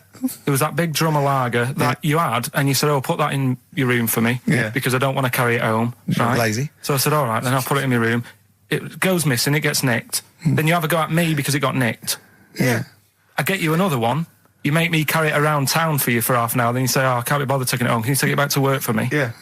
But interestingly, this is like a year ago, so it's obviously it's still pressing on you. Oh, is it? hang on, and I forgot the one when we had an argument over 50p. When we went out for a coffee. You didn't want to give me 50p back that you owed me. That was the same day you'd given him about 40 quid worth of lager. But see, this is my problem. This was my point at the time. It's not the 50p in terms of money is not what's important. The fact that you think you don't have to give me money back because it's only 50p, that was the point at stake. It's me who makes a decision. Oh, don't worry about the 50p, not you. It's only 50p. I'm not going to give it to you. Do you know what I mean? There's got to be rules, otherwise it's chaos, Carl. Come on, mate. All right? I don't want to fall out about No, it. that's not all right. Should we kiss and make up? Do you want that? Do you want to do It's that? all right. Yeah. Well, should we play a little record and come back to this? Because I can't believe it started with you slagging him off, Rick, and I've ended up I know. as the monster. I know. Bit of REM. But it's time for White Van Man, which is where we ask Carl the questions that the Sun asks someone else. Exactly. It's an article in there where they ask them, you know, typical man on the street, the big questions of the day, gives them their platform to the nation, and we think this is just too good to let out because we only care about one person's opinion in the country now. That's true enough. He's the K-man, and there he is. There he is. Right. What do you make of a New York's ex-police chief saying we need more bobbies on the beat? He's come over here. He's the guy that sorted out crime in New York City. He's come over. He said, "You're going all over the place here. You need more bobbies on the beat, more policemen, a visible police presence." There was something last week about some copper in London who was sat on a bench, and he was asleep or something. Oh, yeah. And people were like outraged because like he should be looking after, you know, England's people, not nodding off on a park bench. Which is a bit daft because They were shouting he should be looking after England's people. Was this the 16th century you went back to? What do you mean he should be looking after England's people? you know, wherever he was, if he was in like a park somewhere, they were like really annoyed because he was asleep. But Sure. the way He's I probably look at it, undercover. No, but the thing is, if there would have been any trouble, I'm sure he would have woke up. Yeah. If there was any sort of, if someone needed help and he screamed, he would have woke up. So I don't know why they were having a go at him. Yeah. And, And he might not have been there at all. So, you know, it was, you know, so Yeah. he probably have his radio turned on, didn't he? Yeah. Listening to Heart. So you're not concerned then that there's not the crime's I going up? think there's enough. I see quite a lot of them whizzing around. Okay. You're happy then? Yeah. As long as you're happy, Carl. So you don't think it's too much crime? No. Just the right amount of crime? Yeah. What about the fact that new gambling laws give Blackpool the green light to become a British Las Vegas? What do you make of that? Are you a gambler? Little bit when I go on holiday, like going in the arcade and having a little flutter. Sure. What's your favourite? I have a go on the fruit machines. Yeah. There's a good one called The Simpsons. Right. Is that your favourite? Yeah, it's quite good. Is that a tie-in with the TV show The Simpsons? Yeah. Okay. Will he make Blackpool the next Vegas? I don't think so. No, nor Can't do see I. it happening. No. You been to Blackpool? Yeah. What was it? Was it anything? It's a bit rank. Is it? It is a bit rough. Okay. Needs a lot of work doing on it. Yeah. No, that won't happen. Okay. And you're not worried about this encouraging gambling, generally? Gambling's not a vice you're concerned about? If you're a gambler, you're a gambler. Do you know what I mean? If Blackpool isn't done up, they'll go somewhere else to have a flutter. Sure. So it's not going to make any difference. Okay. No. Well, it's time. Well, Go on. that time, isn't it? Yeah. Play the jingle. Yeah. White Van Man, Carl. Brilliant. Recorded at great expense, that jingle. Yeah. This is where we just hijack an idea from The Sun, which is White Van Man, where The Sun asks, in this instance, a cabbie by the look of it. Oh no, a fruit and veg shop owner. Ours is slightly different because the Sun sort of like pick on a perfectly normal member of the public. Exactly. So that's where we've got the upper twist. hand. Yeah. And they ask him about the the hot potatoes. This week, Carl, my first question to you, well, your thoughts, please, on the criticism of the BBC over their coverage of the Queen Mum's death. What do you make of this? You're aware of all the criticism that Peter Sissons asked some probing questions? No, I thought it wore was a burgundy tie. I thought that's it. Yeah, he just it didn't show respect. He just had a burgundy tie on. See, that's not really not showing respect, is it? No, it's not. You know, you show your respect by sort of doing the news on it, giving her a bit of coverage, and showing, you know, Bit of publicity. what a good woman she was or whatever. Yeah. And then you move on to sport news or whatever. Do you know what I mean? Yeah. I totally agree. I don't like the way everything's morbid. I was thinking about it. It's like, you know, the way in birthday cards and that, people always put funny things in them. I think you should save things like that for funerals, for like funeral cards and that, and try and cheer people up at times when they're low. Do you know what I mean? Because on your birthday, you're quite happy anyway, so you don't need someone putting a funny comment in a card. I think, you know, when you send a card... What would you suggest? Well, you know... whoopee cushion, but on the vicar's chair. How would you liven up the funeral? Just little things in the card. I mean, just writing stuff like, well, you know, at least you're still alive or whatever. So as you're giving the eulogy... that'd be good. So suppose someone's husband's killed in a car crash, you go around with some flowers and a little card, and it says, at least you're still alive. Well, maybe something funnier than that. Well, maybe like if you got up to give the eulogy during a funeral, just wear a pair of comedy tits. Yeah, or those glasses that are eyes on sort of springs. But why has everyone got to be so sad about someone dying? No, what annoys me is that when you see the people on television, the sort of members of the public, and they're crying about the Queen Mother, who was sad when anyone dies, sad when anyone nan dies. She was 102, and I mean, it's sort of like I think they should cry. Well, there's a picture in the paper I today. don't understand it. There's a picture in the paper today of various people who were lining the funeral kind of route yesterday, and there's a picture of a very young child, maybe sort of 5 or 6, on the arms of her dad, and her head bowed, and it says a young girl there weeps for the Queen Mother. And I was looking at it, and you can tell she's just tired. Well, she's just tired and bored. It's so transparent that it's not crying. It's Most just, what people are we don't cry doing when their here? nan dies. Exactly. You know, it's sort of like... But what is a 5-year-old girl going to be? Why is she going to be crying? The Queen Mum said, I can't believe it. Yeah. Teletubbies? No, the Queen Mum. Oh, not the Tweenies. No, it's all in a minute. Yeah. It's just like... Oh, dear. I mean, I know. I'm sure, I don't know much about her. I don't know if she was a great woman. And obviously, it's always sad when someone dies. But it's like, it's interesting that there was a lot of tourists in that long line of people that are now queuing from hours upon hours to see her dying in state. Because it's clearly just people who want to be a part of history. Must be gutting if you're over from Sweden and you find out that, the Queen Mum's died. Oh, you must be devastated. You probably don't want to carry on with your visit. Exactly. Really. Okay, listen, Carl. I think we've covered that. What do you make of the... what do you make of the first genetically modified baby? Oh. Are you worried about this? Do you know what did they do? What? Let me see what it says here. Isn't it just choosing the, eye colour? Well, this is the concern, isn't it? That in the future you'll be able to decide whether it's a boy or a girl, how intelligent it is, what it looks like, is it handsome, is it ugly? Obviously, no one will choose an ugly baby, and so on and so on and so on. And so it means that where will it lead? Where will it end, Carl? Are you concerned? I've thought about this a lot. What will us three look like in the future if they're being, genetically modified beautiful people? What will we be like? How will we be considered in society? True, yeah. But we've talked about this before, haven't we? About the cloning thing. Yeah, that's a bit weird. Yeah. But I don't think it matters, because at the end of the day, right, you might look like some other kid, but it's the way you brought up that will change your features and the way you are, your personality. If you lie, you get a long nose, don't you? Well, no, but listen, right, because I remember when we, I was growing up on this estate. This is going to be good. Go on. No, it's not. It's just an example of how this doesn't work. Go on. So we don't need to worry, sort of thing. Sure. Right? Okay. So I'm growing up on this estate, and there was this woman about 4 houses down, right, who's a bit rough. All right. Didn't fancy her. Oh God, no. Right, but she had a baby. Well, tell me about her first. I'm interested in this woman. Why was she? It was a very... Was it like being a man in a dress? I mean, I didn't grow up in a posh house or anything. And I'm not saying that if you live in a bit of a rough house, you're a bad person. What did she look like? But anyone can tattoos, clean up. Looked like Tony Green with a fag on. They didn't clean up much, right? Oh.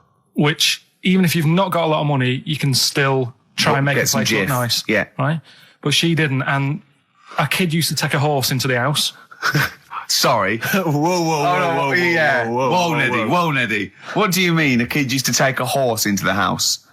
Where did he get a horse? Must have nicked it from somewhere. Mustard on. You've seen a horse do it? No. What, is that from outside the saloon round the corner? Yeah, was it just tied up with a bit of lettuce? Right? And, Oh, that's great. I'd Big been out. Jake coming looking for it. I'd been out. Oh. Nick, Sorry, let me get this. This was before the lynching stopped or after? Where did he get a horse from? What do you mean he must have nicked it? His mum said, where'd you get that from? I bought it. All right, then. But keep it out of the kitchen. I don't want you going Catlin rustling. Where did he get a horse from, Carl? And how long did he have it for? Was he leading it or riding it? Mum, open the door. I can't stop. I can't stop it. Open the patio door as well. I'll be... Looks like we got us a runaway. What do you mean? I don't know, but the thing is, they couldn't afford to buy one because they're not cheap. So I'm just guessing. Maybe that's wrong of me. But I think... He had a horse? Yeah, right. So That's why the family didn't have any money. They'd spend it on the horse. No, I don't think, that's what I'm saying. I don't think they would have bought it. So anyway... Yeah, it's wise to whisper, Carl, in case they're listening. Yeah. And They could be in the room next door. It's not buying it, it's keeping it as well. Oh. So I was like in the car with my dad coming into the avenue, and you used to have to drive down it to turn round. And, and you know, sort of go back to our house. You had the traditional method of transport. Yeah. And the horse was in the lounge. Reading a paper. Just like walking around. Oh, God! What? And when I was doing, I tried to earn myself some money once by flogging little flowers in plastic cups. What? This Right. is And I went- genius. It just keeps coming. What do you mean you're trying to flog little flowers? What do you mean? Wait. Listen, I want to play that song for various people who've emailed and phoned in saying they want requests. We don't really play requests on the show. We'd like to mention them anyway. Matt Barr, Magic Thighs. That's not Matt Barr's Magic Thighs. No. That's Matt Barr and Magic Thighs. Yeah. Kieran in Dublin, Stuart in Hackney, Lisa and Alison in Crouch End, and Glenn in Crystal Palace, who was phoning up with a nice message earlier. All of you, thanks for listening and thanks for enjoying it. Sorry we didn't play your requests, but tune in next time. It'll be fun. Anyway, I just all I wanted to say, really. Here's tragic. What's tragic? What did you want me to say about that song? Just your opinion. Your own opinion was fine. it's sad. In fact, your own opinion is better than anything I could really hope for. Without doubt. Whenever I ask you a question, You constantly surprise us. yeah, it's wonderful. So only ever carry on telling the truth, carry on saying exactly what's on your mind, and I think this could become a great. You're like a man who was frozen in Victorian era and has been reawoken and he's kind of discovering the world. Some things make sense, other things don't. It's beautiful. It's As really opposed to one that was made in a castle in Victorian times, like Steve. nice. Oh, that's just... Oh, I've joined in with Carl. I can't believe it. I'm sorry. On my side. Yeah, no, it was irresistible though, wasn't it? I'm really sorry. Yeah. It was Carl, it was you that worked out the maths and worked out I was 28 because they just worked out I'm 27. You are 27. No way. Yeah, I asked you, didn't I? And I said... Because, no, but what I sort of questioned was, I said, well, if you're 27 today, that means last week you were 26. Well done, yeah. That's irrelevant. So therefore you assumed that I must be 28 then. Yeah. Whereas I assumed you were using, your knowledge of maths, such as it is. I wouldn't do that. No, sure. Wow. I actually got lost in that conversation because I genuinely didn't know what he meant would mean last week you were 26. I don't know what that meant. I don't know what it meant. Wow. Well, it is Steve's birthday. But it would have been 26 last week. Sometimes you genuinely frighten me because it's those staring eyes. There's nothing behind him. It's this little bald head. Looks like Davros looking at me. Genuine fear on his face when he enters into a conversation with another human being. What bit don't you understand? If he's 27 today, he would have been 26 last week, and he doesn't look 26. He didn't look 26 last week. He looks older than 28 today. You've started on his birthday. You're still having a go at him. Carl, I don't look like the kind of hot stud that I actually am, but face facts, that's the truth, mate. Yeah, live with it. Get with Live the with it. programme, jeez. Well, let's have a little bit of cake. Okay, oh, that's appropriate. See The what I did? birthday. But you mean the band, don't Yeah. you? Not the cake. You haven't actually bought a cake, have you? Got anything at all? Anyway, the winners, Carl, I think you took some answers. Tim and Neil. Well done, Tim and Neil. Are they going together or are they No. No, two separate. lucky people? Yeah. I don't think your heart's in it anymore either, Carl. I was all right today, but Steve's really dragged me down. Well, let's. Wait a minute, I just need to know why. No, do you know, like, Yeah. people are being miserable around you? Yeah. I was full Yeah. of beans when I came in. Yep, here. yep, yep, Yeah, yep. but you got to remember last week you were really miserable, and that really wound me up. Yeah, because he was having So to it's do losing stuff. around, Because, you know, he'd been let down and they were worried about the next last week you show. were in a terrible mood. Yeah. Don't look at me like the you were. songs. I wasn't like going off and lying on the settee, looking ill, talking in that voice. Oh, he's done you again. I said, just now, being quite friendly. Yeah, Carl, Steve. Carl, have you ever tried to get into the Monarch for free? Because I'll be honest, mate, it's not going to happen for you. Come out with me, mate. You got a quid off. All right. When you can get in places in Camden for free. Yeah, I'm all right. Yeah. Oh, yeah, he's done you. Right, now it's time for Song for the Lovers. Now, this is one of my favourite songs of all time. You'll know this song better done by... That was nearly a sentence. Oh, come on, that was nearly a sentence. What's his name? Glenn Campbell. It's Galveston. Oh, yeah. This is the man who wrote it. This is the original. This is Jimmy Webb. Oh, yeah. With Galveston. From what I can work out, I think it's about a bloke who goes off to the Vietnam War and he's missing his bird. And I've brought it down, haven't I? I've brought it down a tone by saying bird. It's a beautiful song. It was irony. Just play it. Galveston. It's beautiful. All right, look, yeah. This is the reason, because actors are often very... You're talking nonsense, Carl. Well, whatever. I mean, I'm a little bit concerned about your toilet discussion. What exactly is your point again? I was just a bit bemused. You see, it's a tricky one. All I'm saying is, right, there I was at the pub quiz. I go to the toilet, not thinking about anything. I try to go, right? There's a little gay fella next to me. I love this little gay fella. Now, the weird thing is, there's nothing stopping him having a little glance, right? Because he's allowed in the fella's toilet. Yeah. Now, I'm not allowed to go into the woman's toilet and have a little look round. Right. So all I'm saying is, should they have another toilet area? What, for gay people? Yeah. And so this would be gay men and lesbians? Well, Is that going to complicate things? I mean, I can only assume. I mean, to what point? I'll ask you a question, right? If you're intimidated, that's a shame. But you know, most gay men aren't looking at your knob. You know that. what do you mean? I can only say that 99.9% of gay men who use a urinal standing next to what they assume is a heterosexual man aren't looking at his knob. And what they're doing then? They're emptying their bladder. No, but the thing is, I can't talk. you're Carl. saying like, you know, about would you have one toilet for lesbian women and gay fellas, right? Well, does that mean? Yeah, would it be mixed? Would it just be? Well, would it have a man on one? That's heterosexual man. One little picture of a woman, other, and then what? What would the little icon be? A man and a woman? A man and a woman. Just having a chat? Yeah. Yeah. In pink and Doc But Martens. you couldn't mix them, because then what would happen is you'd get people who are going, oh, I'll play up to this a bit, What, pretend to be gay? and yeah, you know, sort of grow a moustache and shave their head. And pretend to be a lesbian. Right. Yeah. So, I see. So, you know, people pretending to be gay so they could go in and have a look at the lesbians. Yeah. Right. So that would mean that we need 4 cubicles now, would we? Yeah, no, this is fine. 4 cubicles. So every pub How now... many toilets do we need at the Every pub's moment? now got 4 toilets. Oh, Carl, bisexuals. Yeah. Now, interesting. Bisexuals. How many toilets do we need now? Call the council. Do you use any? Huh? No. No, because they're interested in everything, aren't they? Because the little bisexual fella will be looking at your knob. Right, with them, Yeah. what you do, you just have a door, you open it, and there's one urinal there, so you can't get a queue.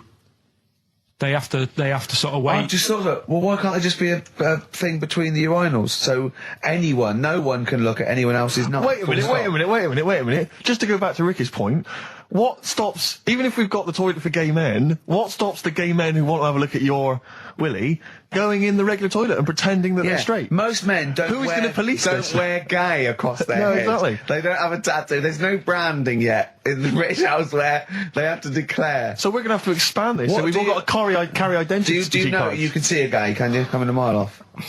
No? No, I'll just hold it in next time. No. Can you tell gay men? Do you know a gay man?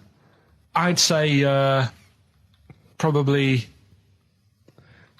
if you did if you lined some people up Yeah. and said, point them out, I reckon I'd get... But hold on, we're not talking about people dressed in leather with the arse cut out and an handlebar moustache. Yeah. We're talking about, the everyday, No, non-seen... of course. Yeah, but I mean, suppose I put you in a room and there was 10 naked men, right? Yeah. And there's 5 gay men and 5 hetero. Could you walk along that line looking at those gay... Am I naked? No, you don't have to be naked. Why would you have to be naked? To catch them out. How would you catch them out? The rice is right. The rice is right. Now, just run the rules past me again. We had to identify whether it was a Chinese Pilau meal. rice or steam rice? Well, Either actually, it was a Chinese restaurant or an Indian restaurant. But is it true that you played this at home with your girlfriend and it was clear you could always tell which was which? Because one had an Indian sounding name and the other was Chinese sounding. No, I managed it did work once. I managed to pick some sort of duck dish that Yes. sounded a bit Indian. Right. But then it's... than that. It wasn't Fell apart. Bombay duck, was it? Which is actually a piece of fish. You don't know. You don't know. He wouldn't let me put, that whipped cream in the fridge. I saw that. I thought that's fun. Yeah, he wouldn't let me put it on. He was shaming foam. Oh. Yeah, but every week we have this. Do you know the other week, Steve? I didn't tell you this, right? He comes in, straight away, I'm trying to talk about sorting the show out, what we're going to do, how we're going to keep it good for 2 hours and that. Grabs a pen, he says, let me draw 666 on your head. Because you can see the scalp. I said, don't do that. He goes, all right, then how about we meet halfway, put 333. Every week it's the same thing. But I quite like the cream. Did you get any cream on him at all? No, Is he it the spray cream in a chicken? Yeah, he said no. Carl, can I just make some, just spray on some glasses? Just some round glasses on your face. Father Christmas! Hello? It's nearly Christmas, hello! Come on, it is Ricky Gervais' show. Yeah, should we play a record and then come back to this mayhem? It's crazy mayhem. Yeah. Foo Fighters, All My Life on XFM 104.9. I'm Ricky Gervais with me, Steve Merchant, and Karl Pilkington. Indeed. Genius Karl Pilkington, as Yes. Heat magazine said. Really? Is that what Yeah. he's referred to now? Yeah, Huh? yeah. Genius. Saying about people tune in just to hear his games, Yeah. such as Educating Ricky. Have you got some Educating Ricky for me? Got some education. I need some education, Carl. That's I kind of like- desperately need some education. I want to learn about Chinese kids that are born hairier than average. I want to hear about deaf girls that can hear after their mum hits their head against a wall. These are the things I need to know. I mean, I don't wish to be disrespectful. He doesn't look like a genius. He doesn't look like But then I genius. don't know what a genius looks like. Exactly. So, Steve. I don't want to be an unfair. Look at Einstein. Yeah. Yeah. His mum thought he was mental as a child. Where'd you get that information from? That was in the Einstein book. But it was in the Einstein book, then it's presumably true. Which Einstein book is that? His Theory of Relativity? The big book of Einstein stuff. Oh, yeah. Yeah, the big bumper book of Einstein stuff. It's Yeah, for a yeah, coach trip, and you have to fill in E equals MC1 squared, 2 fish, or 3 hello, and then it's multiple choice, and you fill it. It's great. It's Did his mum brilliant. think A, he was a genius, B, mental? Most people go for A, but it is in fact B. She thought he was mental at the age of 28. Oh, Carl, you never let me down. You never let me down. So have you got Educating Ricky for me? We've got Educating Ricky coming up. We've got Rockbusters. We've got Rockbusters. Great places as well. As seen and talked about in Heat. In Heat magazine. It's got really tough this week now. We're not messing about anymore. Right. Got some good prizes. Absolutely, yeah, we'll talk about those later. Right. Because, I mean, was it last week that you had the classic? Was it, I can't remember, I'm paraphrasing, Carl, apologies. Something like, I'm here in Texas, I've fallen in a puddle, and my knee has got wet. Yeah. Wet Knee Houston. Whitney Houston. Yeah. Also, it was last week when there was a little bit of confusion over the one for Holly Valance. Of Right? course. I don't think it was confusion, I think it was your error. Yeah. No, it wasn't. And it was because- Holy Valance, and you meant Pelmet. Then One. Becky, who called up that time and said, "Oh, if you're getting mistaken with Pelmet," right? She sent me an email in a week saying, "I've done a bit of research. Yeah. It was my fault. I've made an error. Yeah. It is a Valance." Okay. And I know about Valances, as I told you last week at the very end, my auntie loves them. Yeah. Right? She makes them. She started off just like putting them on top of the sort of window around the curtain. And then she thought, oh, I can do more with this. And she had a little coffee table that had magazines underneath. And she said, I'm sick of seeing them magazines when I'm sat down. She sounds like a Pilkington, so... I'm sick of seeing the magazines when I sit down. So she put a valance around the table. She just got valances around everything now. Right? Then, next step, she tapes everything. She never actually watches telly. She tapes it all because she gets sick of listening to the adverts and that. Yeah. So she tapes everything. So she's got loads of videotapes and that. And the video used to get on her nerves. When she was watching a film, she'd see the clock changing. Oh. And it distracted her from the film, so she put a valance around that. That's genius. Yeah. So, that is or is it mental? Only Mrs. Einstein can tell. I don't know. She's even made her little Jack Russell look like a hovercraft. Yeah. He's great. So everything's got a valance. If you go round and you stand still for too long, the chances are she'll put a valance around your head. Yeah. This is this is Auntie who? Auntie Nora. And this is the one that farted for 5 minutes. Lest our listeners forget. Lest we farted forget. for 5 minutes, called his mum, saying I'm farting. 2 minutes into the fart. She's about 2.5 minutes in. Yeah. God. She said I'm about 2.5 minutes into the my fart. mum said, how long's it been going on for? She said, well, it was about 2.5 minutes before I called you. Yeah. And then it went on for a further 2.5 minutes or something. And then it stopped. And, She couldn't time it because there was a valance over the clock. Yeah, because it used to annoy her when she was on the phone and you put her off seeing the time. She was guessing it was 5 minutes. This was one consistent fart. Yeah. I mean, it wasn't making a noise. It was just... Oh, it wasn't making a noise? Just gas. Right. Endless gas. So, there you That's go. fantastic. Well, we started off with a new one, a little bit of Foo Fighters. We like new and old on this show, don't Indeed, we? we like to mix it up. I'd like to play the Smiths from their debut album, I Don't Owe You Anything. Red Hot Chili Peppers on XFM 104.9. Maybe it'll be a Christmas edition of Rockbusters. And I'd already sorted them out. I wouldn't worry, Carl. Well, what I've done, I've cleverly tweaked them to make them Christmassy. So the Christmas bit in it has got nothing to do with it whatsoever, but I just thought... So you mean the clues have a Christmas element? Well, yeah, But it's nothing to do with the answer. It's nothing to do with the answer. Right. So why don't you just ask the normal ones and I'll ring a bell. I'll shake some bells. Well, it's the equivalent of that, but in sort of speech. Right? Brilliant. So the first one, there's a load of letters there asking for advice. Put them on Claire's desk. Oh, and have a good Christmas.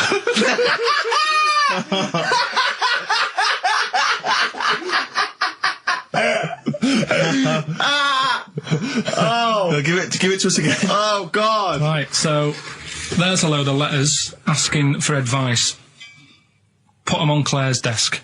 Oh, and have a good Christmas. Right, but bear in mind, people, that the Christmas element may not be relevant to No, these that's got clues. nothing to do with it. I don't want to, Okay. you know. And the initial letter is F, right? That's F. All right. Right, the second one. Ask your mum if you should, after you've wrapped the presents. Right, so Ask your man if you should. ask your mum if you should, after you've wrapped the presents. That's S. Yes. S. All right. Okay. And the last one, a couple of people were arguing in the supermarket at the fruit and veg counter, but it's busy in there because it's Christmas. That's probably what brought it on. So that's B. Right? B. Oh, God. So they're the three. Will I just recap? Yes, please. Yeah, I have no idea. so I the can't first even. one. I don't know what to start thinking. Right, there's a load of letters there asking for advice. Put them on Claire's desk. Have a good Christmas. Have a good Christmas. Second one, ask your mum if you should. After you're at the present. S. And the last one, a couple of people were arguing in the supermarket at the fruit and veg counter. But it's busy in there because it's It's Christmas. busy because it's Christmas. That's a B. So they're the three things. It's email only, this one. Please remember that. ricky.gervais@xfm.co.uk. ricky.gervais@xfm.co.uk. Brilliant. Carl looks happy with them. He looks he's really very happy pleased, with and them. rightly so. They're cracking. They're good. Yeah, They're good. Pleased with those. So, All right. Is there going to be more Rockbusters in the new year? We're not sure. I'm still, thinking about new ideas that we can do. Okay. Are we starting Ridiculous today? Have you done Couldn't be anything? bothered. Couldn't be Right, bothered. couldn't be hard. Look Right. forward to Ricky Dickless. He's worried about. He nearly said asked, and he just stopped because he's worried because he's the producer. Yeah, well, I've got to set a standard. Oh dear. Carl, you have, mate. You have. So that's that. We've still got to come. I'll tell you what. Why don't we have a lovely tune? Yeah. Right, you make the tea. We're opening these biscuits from Alexandra. Yeah. We'll be enjoying that. Right, maybe segue so we can have a nice little, rest. I don't want to talk through it; it'd be rude. And then we're coming back, and as part of like Pilkington, Parkinson, and Do We Need Them? Do We Need Them? Yeah. Carl has interviewed an expert on jellyfish. Brilliant. So we've got that. Plus, of course, we've got a two-part Educating Ricky. You've got Educating Ricky still to come. With a Christmas theme or not? And we've still got things like the Pogues, John Lennon, Joni Mitchell, just David Bowie. Are you suggesting there's going to be some great music and some fun chat? And some fun chat. Lovely. Let's do a classic. Let's do a big stomp in one of the best Christmas songs of all time, shall we? What are you thinking? Fairy Tale in New York. Excellent. Fairy Tale in New York. Oh, it's always amazing. Pogues featuring Christian McCall on XFM 104.9, the Christmas edition. Indeed. David Bowie, Everyone Says Hi. It's quite a melancholy feeling about today's show, isn't it, that Christmas? I think there's often... Carl with his Victoria Plum. I want to see a Victoria Plum. I want to know what it is. Does it look like a little gnome? It's a woman gnome. A female gnome? Yeah. A little gnome. Did your mum collect gnomes? She likes anything gnomes. She likes fairies. She likes Indians. She collects all that stuff. And it doesn't matter what it is. What do you mean? You know, like a proper Indian with all the headgear on. Or a Native American. She likes anything with them on. Like, you know, it can be a fridge magnet. It can be... Just anything. A lot of Native American wisdom is around the fridge magnet because they think it has special powers of adhesion. Yeah. Yeah, I mean, that's, you read some of their great writings, works, the great works. Snowbird from Mark Eitzel, part of his covers album. He's so happy that the XFM listeners understand his stupid clues, and he knows it annoys me. We've got some right answers. We'll be giving out the answers just quickly, just in case someone sort of missed one of them. I'll just quickly do them, yeah? Yeah, go on. First one, there's a load of letters. There's a load of letters there asking for advice. Put them on Claire's desk. Oh, a Merry Christmas. Ask your mum if you should. Oh, a Merry Christmas. And a couple of people were arguing in the supermarket. It was at the fruit Christmas, and that's veg why. counter. And that's B. Okay, we'll give those answers out shortly. Yeah. I just have to show you something, Rick, before we move on. I know we've got another Educating Ricky, but someone just sent this in. Ricky Gervais, Steve Merchant, Karl Pilkington. Well, look at him yawning. How rude is that? Carl, what's wrong with you, man? Have you been up late? A little bit. Girlfriend was away, wasn't she, yesterday? Yeah, I always have a problem with that. I always have... Because you don't go to bed, do you, early? Do you know what I mean? You sort of think... I just always find that thing that if, you know, you're used to living with someone, one of you will go, let's go to bed, then you'll go, all right. But when you're on your own, you go... You just forget to go to bed. I just stay up. Okay, stop eating now, Carl. You've ate all the food. That's just a plate. All right. Okay. Yeah. No, I stayed up and watched... there was a thing on about Dracula. Right. What, Dracula? And I found a flaw in it. Go on. Not the fact that he's the living dead and and drinks blood to stay alive and he doesn't reflect and he can in turn into a mirrors. bat. Well, and you can go on. The mirror thing, you can't look in mirrors, can he? Well, he can look in mirrors, but he can't see himself in a mirror. Yeah. That still doesn't work. Go Okay, on. go on. It doesn't work at all, Carl. It doesn't work Go anyway. on. Well, Centre parting's always really neat. His centre parting's always... how does he do it if he can't look in the mirror? Blood on the floor or something it was called. Rubbish. I love the flaw in the Dracula film is that his centre parting's too neat. How did he do it without a mirror?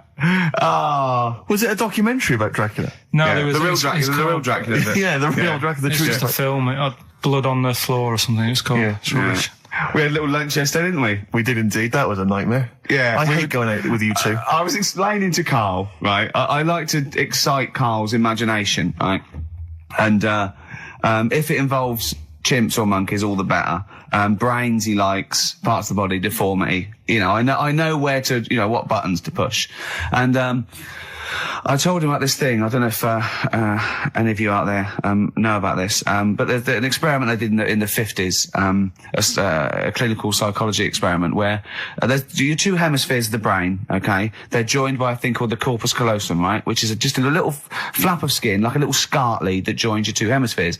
And what they did, they cut that in half, and they thought it was a cure for schizophrenia, but what it turned out to be, or epilepsy, I think, I can't remember, was that your two sides of your brains didn't function together. You couldn't get information. I was telling Carl all this thing, and one of the things I told him was that they did it on a monkey, and it fought itself over a nut.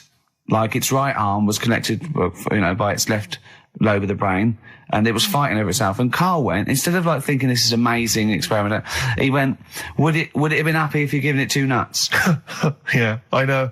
Well, you started off by explaining it, and I remember you mentioned, because I was watching the two of you as you were describing it to me, you said, of course, one side of the brain deals with symbolism, and as you said the word symbolism, I noticed Karl drift away from looking at you, pick up his mobile phone, and start pressing buttons randomly.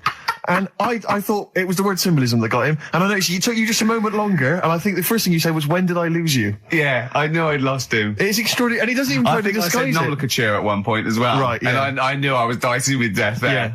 But, But I told you tried to look it up, didn't you, on the web? You didn't find anything about it, Yeah, did the you? spelling of it's what is it again? What's the word? Corpus callosum. Yeah, so I couldn't do it. no, don't bother. Give up. Don't bother. Give up. So if anyone knows any interesting facts about that, I don't expect yours hasn't been cut in half, has it, Karl? That would, again, might explain something. I'll tell you what we will be talking about later. I don't know if you're sort of aware of them, Steve. Go on. Bonobos. Oh, I don't know much about bonobos. I told him about he was looking for stuff. I said put in bonobo. He was having no luck with chimp, and they're a form of chimpanzee, but they're even closer to us, evolutionarily speaking. They've got their social groups are more like ours. They're more intelligent, and he was loving it, weren't you? So is it human bonobo Karl? Is that how it works on the evolutionary ladder? Chimp, Karl. Yeah. Yeah. Talking about them. So we're talking about bonobos. You're excited about that? Yeah, That's yeah. Coming up in Monkey News? No, I think it's a bit of a monkey bonus. Oh, that was great. That was very, very funny What a indeed. wonderful clip that was. I enjoyed Do you it. remember that? Yeah. Wow. It was a few weeks ago, wasn't it, really? I mean, I think it was last week. we'd have to have very, very bad memories not to remember that hilarious clip. I'd like to hear that again maybe in a couple of weeks' time when I'm away. Yes, absolutely. It's embarrassing, isn't it? Mm-hmm. And we, but the good thing is, on telly, I feel a bit guilty about putting out shoddy rubbish because I'm getting paid an awful lot. Yes. But here, I don't give a They can bleep that. They will do. They will do. Bit of David Bowie. When's that ever hurt anyone, Steve? Never. Lady Stardust. Footage, because you see Karl's little round head. So they're enjoying that. Who won that, by the way? We've given that away, haven't we? Yeah, we forget what it was. It's gone. Don't bother watching the rest of the stand-up, though. It's a bit poor. Leave you with 50 Cent's outfit. Fiddy. I called him Fiddy. Fiddy, I yeah. called him Fiddy Cent. Back next week. Fiddy. Right, haven't got long. We better give the winner. We got Monkey News coming up. We haven't really got any monkey news. What do you mean? What do you mean? There's nothing going on, seriously. Don't talk. What do you The mean? last few weeks, I've but keep don't telling you. No. Right. This really annoys me when you say there's something going on because you call it monkey news, but it's not monkey news. You have stories, dubious Well, I've said stories. to you. But shut up a minute about it's always chimps, which annoys me. You call it monkey because they're apes, right? And it's often from the 18th century, so it's not news anyway. So don't tell me there's no monkey No, but news what I'm this saying week. is, if there's monkey news worth doing, I'll know about it.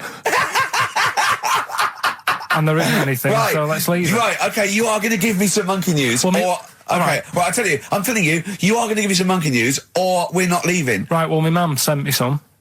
Right. I got a little letter from her doing the usual sort of stuff, telling me what she's been up to and that. It was a little thing about somewhere in Lincolnshire or something. Right, good. To do a bit of monkey throwing. God, what do you mean? Because some fella got attacked by one once, and sort of to remember him, on this certain day, they go, oh, it was today, wasn't it? And that fella got attacked by a little monkey and that. And the something about chucking monkeys about. That's horrible. I don't know if they're real. I think it's just like to remember. All right. But that's the only sort of stuff that's knocking about out there. But it's not, that's not I've got my monkey mum and news. dad on it, looking all the time. For stuff. There must be more monkey news than that. There isn't nothing. I mean, there's bits and pieces. There was a bit about Donna Eyre, how when she has a kid, she's going to let a gorilla look after it for a week or something. But apart from that, it's dead out there. True. Well, I don't know what that means. She's well, that's it. Well, it's Apparently, not true. She's not going to let a gorilla look after a No, child. it is. Apparently, a fella works with them or something, and This is rubbish! it's not rubbish. How can she let a gorilla look after a baby for a week? Well, forget it. So have you ever heard her speak? Lou Reed, with a little help from David Bowie there in the background. Satellite of Love on XFM 104.9. I'm Ricky Gervais, with me Stephen Merchant and Karl Pilkington. Now, Steve, you know how Karl won't do anything outside his jurisdiction. He moans about stuff. Whinges He's got constantly. one job. We're doing about 5 things in the Always week. plate spinning. We just turn up and he's always available. He moans about it. He goes, "Oh, lucky you caught me." Right? He's chatting. He's one of those people that whinges enough and people think he's overworked. So he got Mondays off, right? He's just a whinger. Yeah. I haven't He got won't- Mondays off though, have I? Yeah, well, anyway, 2 hours on a Saturday. This is what the phone message he left me Wednesday on my mobile. But I just is chatting about certain things that are going on at the moment. What he does need to know. Duncan, who mentions, is my agent. And, you know, you'll understand a few other things. But this is the sort of message I get from Karl, right? Whinger. Old messages. Alright. 12:10, Wednesday. Just getting loads of people calling me all the time about Yesterday, DVD's signing for BBC London. I don't work there, but I've been dragged into that. I've got a woman on leaving a message from Talk PR going on about do you want to go and see Pop Idol again? Right? They're just saying you and some listeners can go. So I'm sure you'll love that. I've got Jim Benner wanting you to introduce the tin buckets at the Astoria. So can you just let Duncan know that I'm doing his job whilst he's sat on his arse with his thumb firmly up his arse? Can you let him know that I'm running around like a here sorting shit out for you? Alright, see you later. Message left So, at 12. do you know what I mean? I know, but that's the kind of phone message he's leaving. Do you remember who he was before you? But started he's working even with him? annoyed that he gets a phone call. I remember he got a phone call for you to do a voiceover and didn't pass it on. You missed a voiceover. That was thousands of pounds. No, I did But pass it on though. I told you. You I said did. a You woman. said someone had phoned. Yeah. That's not good enough. But who's that? Well, she didn't say, and I didn't ask. But Of it's course not my she job to do said. it. She didn't say. Rubbish. So you didn't take the number down? Just when she went, "Oh, can you tell Steve to call me?" And you went, "Yeah." Yeah, well, I just thought you'd know her already. I should have known. It was a woman, so I should have known. He's having a go, you see? Unbelievable. I don't know how it's come back on me. You're the one who was picking on it. Yeah, exactly. I'm saying. I'm defending. Why is he having a go at But you? he never Because picks on Ricky because he knows you are his bread and butter. Seriously, do you know what I mean? The only reason he's got Mondays off is because you're still doing this show. yeah. That's why he's scared of you. That's why he's like, he has a go at you on the phone, but he always picks on me because he knows, you know, I'm a pushover, I'm a nice guy. He's scared of you. I can't believe, I don't know how it works. Is that true? Steve, I'm always sorting you out. I look after you. I'm not Sorted you saying out you with don't, tickets. I I'm not sorted saying you you out don't, but lager I've got out. you today. Why are you picking on me? What do you mean you're sorting about tickets and lager? What's this? Right, whenever you want tickets. Yeah. Yeah, sorry, like, I don't want to use this as like moaning time and that because I don't like to moan. I'm busy and that, right? But I've sorted you out tickets for gigs. Yeah. Right? What somebody doesn't even turn up to. Yeah. We won't even go on about that. Yeah. Right? Lager. He was sorting out the Cure. He complained it was boring. Yeah. There was that big drum of lager that you had, and you said, "Oh, put that in your room for me, Yeah. because I don't want to carry it home." Right? Lazy. So I said, "All right, then I'll put it in my room."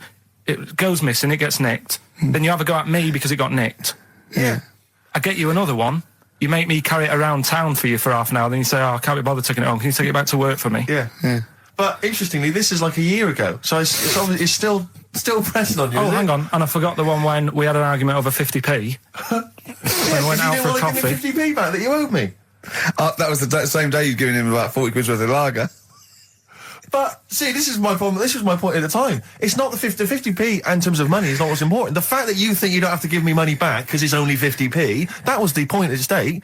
It's me who makes the decision. Oh, don't worry about the 50p, not you. It's only 50p. I'm not going to give it to you. Do you know what I mean? There's got to be rules, otherwise it's chaos, Carl. Come on, mate.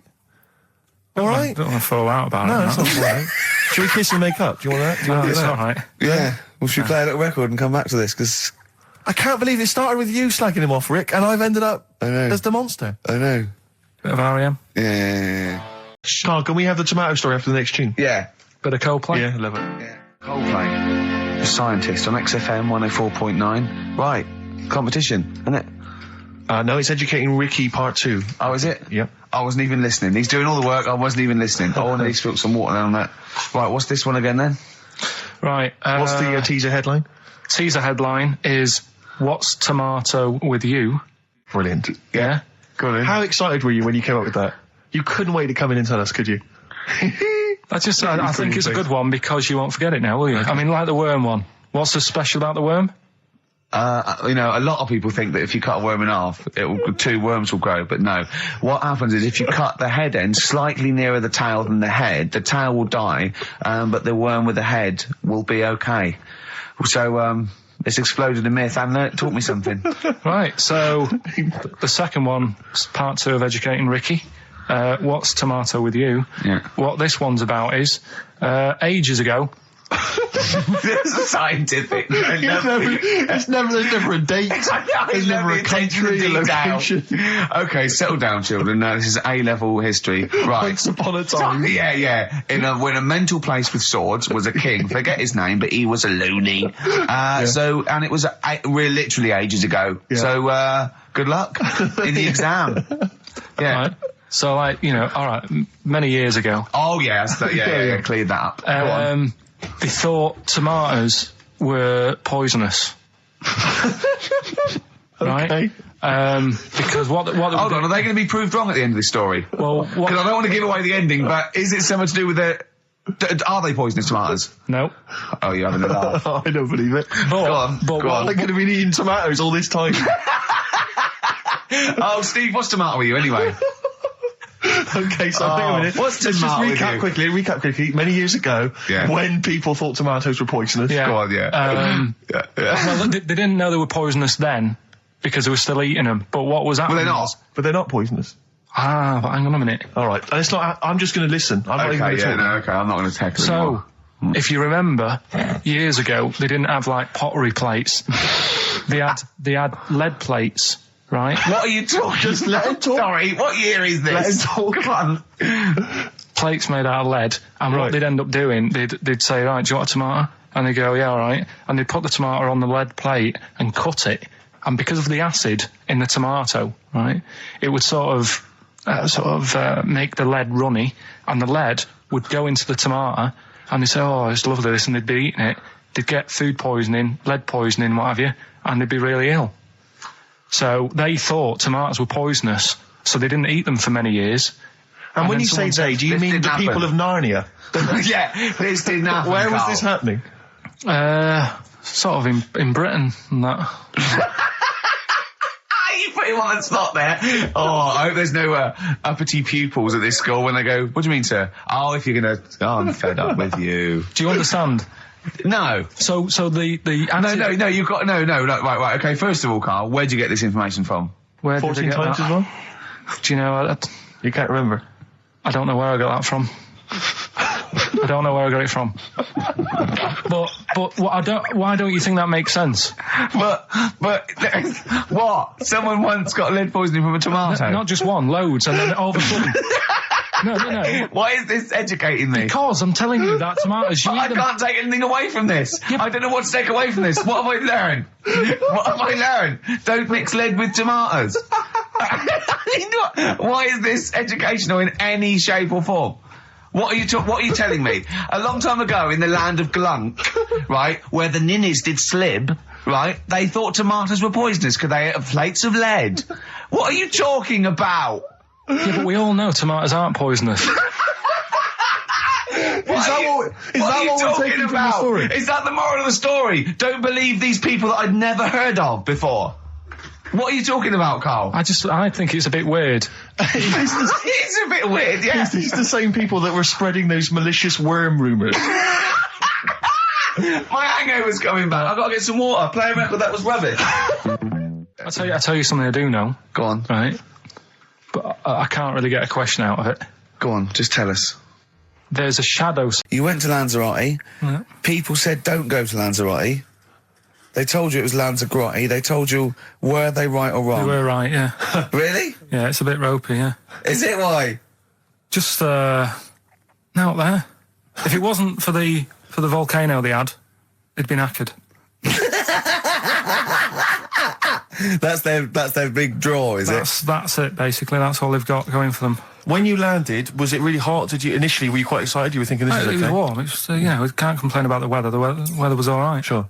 You know what I mean? That's what I went for, but it'd be nice if there just was something else. Yeah. What did you do all day then? Did you read your ritual book? No, I didn't read that. I read that book. Do you know the book that I bought and all the chapters were messed up? Oh, yeah. I bought a better version of that. All right. and I read that, Excellent. and then Did it make more sense in order? yeah, a lot easier to follow. Yeah.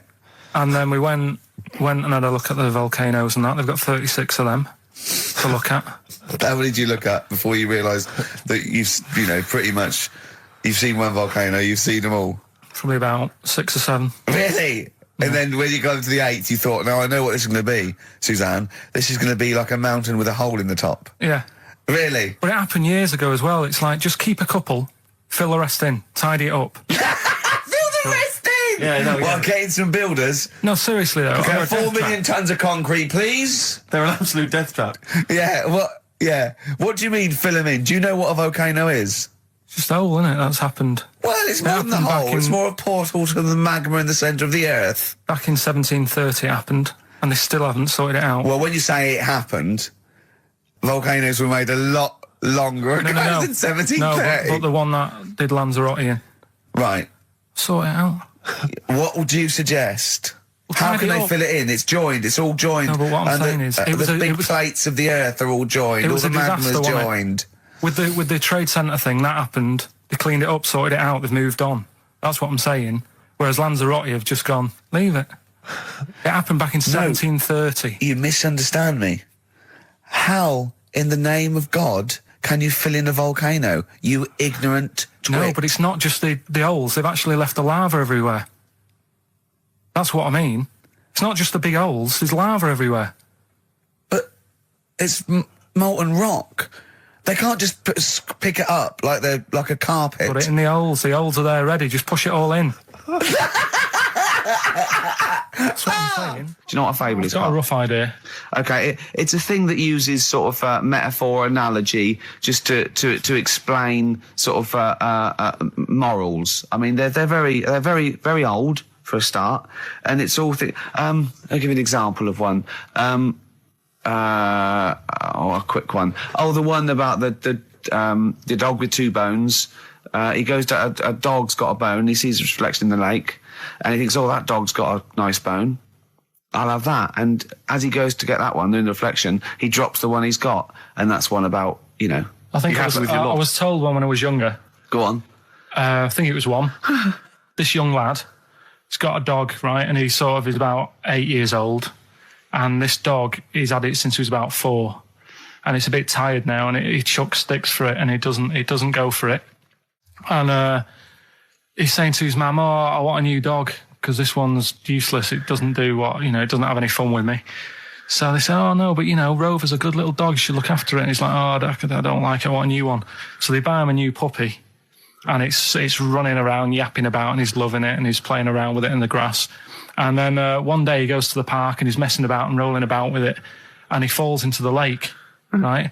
And the little puppy's like yapping at him, and he's going, help me, the little dog's yapping. And then the old dog comes and gets his collar, and it pulls him out of the lake, and he goes, "Oh God, why did I forget about you? You're the better dog." And he loved that one again rather than the puppy. I got a feeling that was Lassie. Well, yeah, that was an episode of Lassie. What's the moral? What's the moral there, Carl? What's that telling? What's that explaining through analogy? Sort of, don't forget the old. So, Look after old people. I remember there was one I heard once about a young boy who got trapped in a lake inside a cage. But he loved his foolishly, trainers he so loved his much. trainers so much he wasn't going to get them wet. But even though he had to get out there, and even though he thought that was the important thing because it's material value, he actually drowned, and the trainers were no good to him then. Out of time by Blur. Luckily, we're not out of time. Got another hour and 25 to go.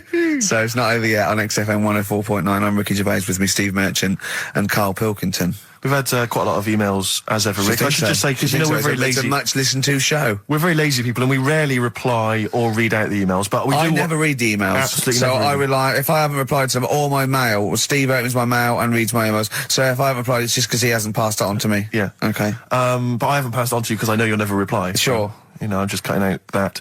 But I just want to say thanks for the emails. We do read some of them, and we do appreciate the fact people send in jokes. I appreciate it. I love it. But As long as I don't have to do anything towards it. Sure, we had an email from Jack. He just said he missed the last 2 weeks' shows. Has he missed anything?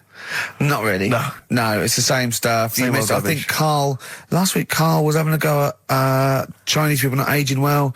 He had a go at the gays, and he came up with a ludicrous story about a monkey that was impossible. Yeah, So I exactly. don't think Jack's missed much. Go on. No. We've just had an email from the Pringles people. Oh, right.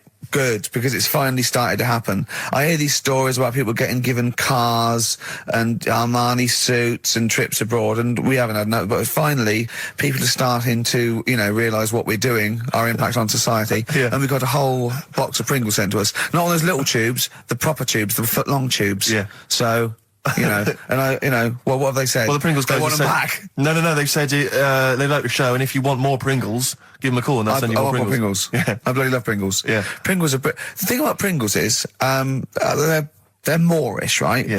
But how would I put it? You know the sort of thing when I open them, Yeah. and by that when I pop, Right. yeah, I have to eat the. Well, okay, how can I put this? When I pop, I can't stop. What do you mean? I don't... Well, when I pop them open, I can't stop eating them. Right, open. when you pop, you can't stop. Yeah. Yeah. I think that's because of the chemicals. I think that might be the reason. But they're good chemicals. They're good chemicals. They're the best chemicals. Pringle chemicals. They're not bad chemicals. like Lovely. you're using chemical so warfare. yes, I want some more Pringles. Bob Dylan, It's All Over Now, Baby Blue from 1960 something. Bit of trivia for you, Steve. Go on. That is the last record we ever played on the old XFM before we were fired. I bet that was a moving moment for about 8 people. I just thought of something. You know that thing we did about, they said that we just cared about the money, selling it to America? Yeah. If we cared about money, Yeah. would we be here now? Do you know what I mean? Absolutely, I know. I think this proves that we don't do things for the money. Exactly. Jesus. All right, Carl? Couple of emails. Monkey Matt's emailed us. Who? Monkey Matt. I'm at you, yeah, go on. Yeah. He says... How's the Monster? He's all right. He says, Carl has missed a cracking headline from The Sport. Hide-and-seek champion found dead in cupboard. I hope it's real. I don't know if it is. I doubt it. Feeder. Do you know what? I'm annoyed at now, right? We've got another ad break coming up. How many ad breaks have we had in this show? I know. Carl, how many ad breaks have we had in this It's only show? about 3 an hour, 3 or 4 an hour. 3 or 4 an hour, so about 3 minutes. So, 20 minutes. 20 minutes is wasted on shite. I mean, apart from the stuff we talk Well, about. it's funny you should say that, because someone said to me last week that they felt that there were more adverts now on the show than there used Are to be. there more adverts Rick, in this I think, show? though, I think, just checking some of the emails, I think that's because people are requesting them. They find them more entertaining than what we're giving them. But can't we sort this out? Well, don't go on about it. No, can't we though? Why can't we have less? Why have we got so many? Is it? It happens, doesn't it? Well, no. You can't listen to radio in after every record. It's bad enough trying to keep them listening with the rubbish we come out Yeah, with. we've got Rockbusters here. Let's get them back. You know what I mean? Don't steal our son, please, lads. Thrills on XFM 104.9. I'm Ricky Gervais. With me, Steve Merchant and Karl Pilkington. Yeah. Little Carly Pilkington, little baldy mank, whinging little twat. How are you? Yeah, all right, yeah. What are you doing? Happy? Feeling a bit happier today? You look as full of spunk, as they say in America. Yeah, I'm all right. Just a bit of a miserable day, though, isn't it? Yeah. A bit miserable. Yeah. Walking in today, right? Do you know I walked through, like, the sort of the gay district of London and that? Right. You don't walk, you mince, don't you? Well, just walking through on the way to work, and I'm always interested in their little shops and stuff that they have, right?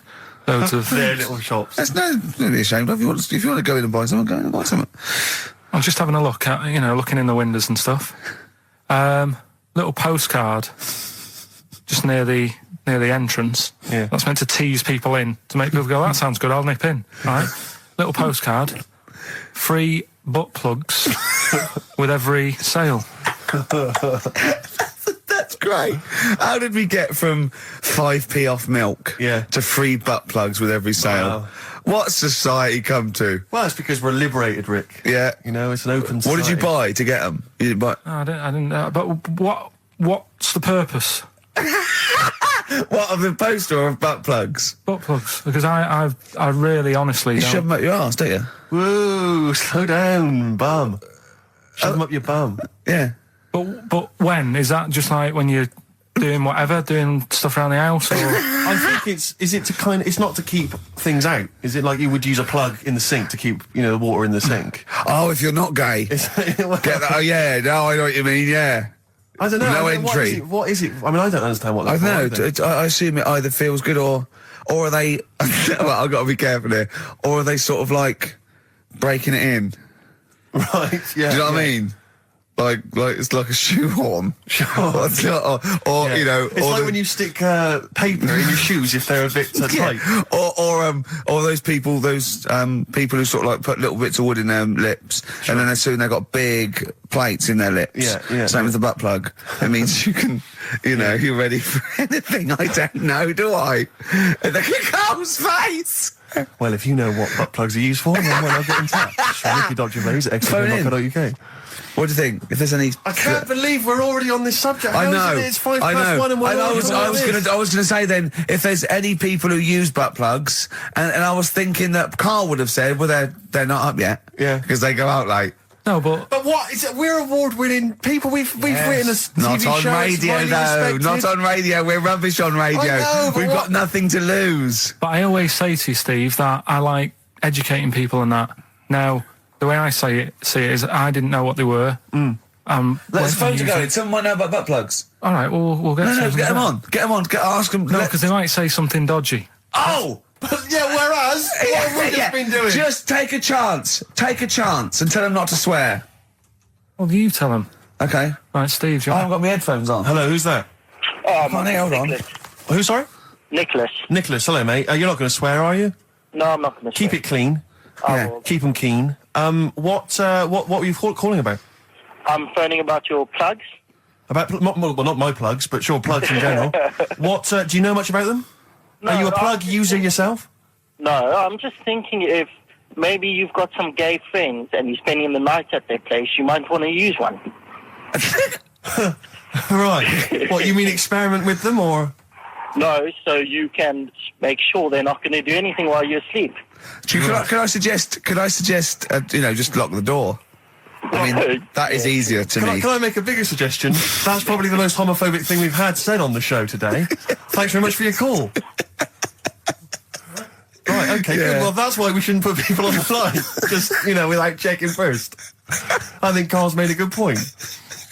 That's the calibre of listener we've got. Carl, come on, what's the matter with you? Oh, Thorns. that's No blue sky. Beautiful, isn't it? And that great track. it's all right, yeah. Just had an email, yeah. That woman who opened the Office script could have her head cut off. Apparently. When a letter is posted, it becomes the property of the Queen until it reaches the person it was meant for. By opening it, she's committed treason and could be killed. I don't know if you're familiar with this story, Carl, are you? Go on. Apparently, some copies of the Office Christmas specials scripts got sent to the wrong address. Some woman. And, I don't know what you do in that situation. Normally, if I get mail that's not addressed to me, I just give it to the postman or put it back in the postbox. Radio 1 tried to speak to her, but apparently she's got a gagging order, which makes us think that she sold it to the Sunday. So we'll read it. We'll read the plot of The Office tomorrow in the Sunday papers, which ruin it for some people. Ruin it for a lot of people, yeah. But the other thing is, I mean, if it was sent to her, obviously her name wasn't on it. Oh. If that's true, in which case, I think that's quite a serious offence, isn't it? I would hope so. I mean, I would hope that, if I sent something in an envelope, it was... But the BBC, the BBC thinks that because the person they said it was meant to be sent to got his, he thinks maybe that's an excuse. Maybe someone gave her the script and said, don't say it came from me. Yeah. So, I don't know, maybe she's protected someone, I don't know. Yeah, well, I mean, if that is... Well, either way, don't sell it to a newspaper. Well, It's just the kind of mercenary nature of it that I loathe. It's the fact that it's only just now makes me wonder if she had it there lying around in her house and someone said to her, well, why don't you go to the papers? Yeah. Try and flog it. But I just don't think I don't think she's going to get a lot for it, because people are going to see it soon. It's not like it's the Hitler Diaries. Well, they're not very well written. But, I mean, I don't know. I tell you what I'm frustrated by is just the fact that it's like we've worked hard to give people some kind of pleasure for this Christmas, because a lot of people are very depressed, Rick, very low at this time of year. They've not got what they wanted. But we're trying to cheer them up, give them a bit of happiness. Yeah, but I think she'll be happy if she gets a lot of money. True. True. I don't know. I think it's just tacky, really. It's like, well, I just say, if you're a fan of the show and you don't want to know what happens, then don't read the Sundays Tomorrow, or at least avoid it when it says we tell you what. The papers might not ruin it. The papers might go, we've got them, but we're not going to ruin it for people. That'd be a nice, ideal. Be a nice gesture. Ideal. But I don't know. All I can say is it's a good job that I send out the prizes. Because that Michael Palin around the world in 80 days will be going to the person who won it. Yeah. And if someone else receives it, they better not try and... Go on. There's a programme. We couldn't have said the cock soup if we'd made it up, but because it's real, it's fine. We also couldn't have said the cock soup if we'd have meant a male penis. Thankfully, we don't. So. We mean a little chicken. You go on. Yeah, this programme was on. It was Wednesday night, something. About this little lad. It was a fella and a woman. At the same time. What do you mean? Like a cartoon with a secret identity. By night? What do you mean? He had both By sex? day a boy, by night a woman. He had it all. What'd you... Sorry, wait. So he had male and female genitalia. Yeah. So what do you call someone that's born like that? Weird. Yeah. Like, what's the term for it? Go on. You know it. We've talked about it before. Aphrodite. Really? So close. Hermaphrodite. Yeah, hermaphrodite. Yeah. That's weird, though, isn't it? Yeah. And he had the ball. Yeah. And he had the... Well, what happened was he was born, right? Obviously. And the doctor said, there you go. Lovely little boy and girl. So the mum was like, what? So he said... No, I don't think the doctor was sarcastic. Yeah, what? I don't think the doctor was sort of dissing them. Yeah. There you go. What do you mean, doctor? I'm gonna have a look. There's a cock, there's a minch. All right, see you later. What are you going to call her? Hit. But doctor, what do you mean? Have a look. He wasn't sarcastic. He didn't give Doctor, clues. tell me what you mean. Give me a straight answer. He probably went, oh shit, she's got a cock. He didn't go... He wasn't sarky to the parents. No, but I'm just getting across. Do you know what I mean? I always had a little bit just to... Yeah, I know you do. Yeah. You should be a newsreader. Be brilliant. So there's a little kid lying there. Yeah. And the mum says, you know, what am I going to do then? So the doctor... I mean, I'm condensing this. It was like an hour long. Sure. Yeah. So he says, she said, what will I do? And the doctor said, well, he's not sort of well hung. Right. Oh, so he's not sort of well on. This doctor has been, I assume, has been struck off since for saying these things. It was a real doctor. It wasn't Dr. Fox. Yeah. Right, so the doctor said, so I recommend that we make it a woman. Right.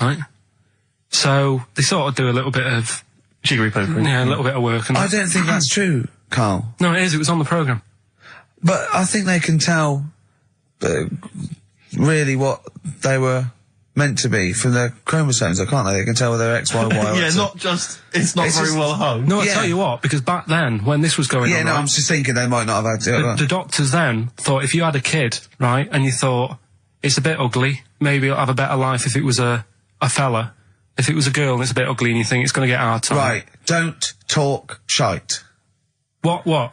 That a doctor would go, right, you've had a young girl, I'll tell you what, she's a pig, let's pop a cock on her. Don't talk shite. I'm not saying that. What I'm saying is, say if you have like I say, a girl, I just think it's harder if a girl's ugly and she's growing up, she has a harder time. Yeah. Don't you agree with that? Possibly, but you don't change someone when they don't... No, yeah. You don't change their gender because they're I'm just saying, what I'm saying is the Elephant Man would have had a harder time if it was Elephant Woman, is what I'm saying. But listen to me, listen. What the doctor was saying is, if you get a baby before it's 2, back then they thought you could sort of say, well, instead of giving it a go-kart, give it dolls to play with. Right, back when? What are we talking about? The Middle Ages? We put a song on, come back to this. Yeah, it's Bruce Springsteen, Atlantic City. Bruce Springsteen, Atlantic City, on XFM 104.9. Okay, look, have another go, Carl. What were you saying? As an hermaphrodite, it was born both sexes. The doctor said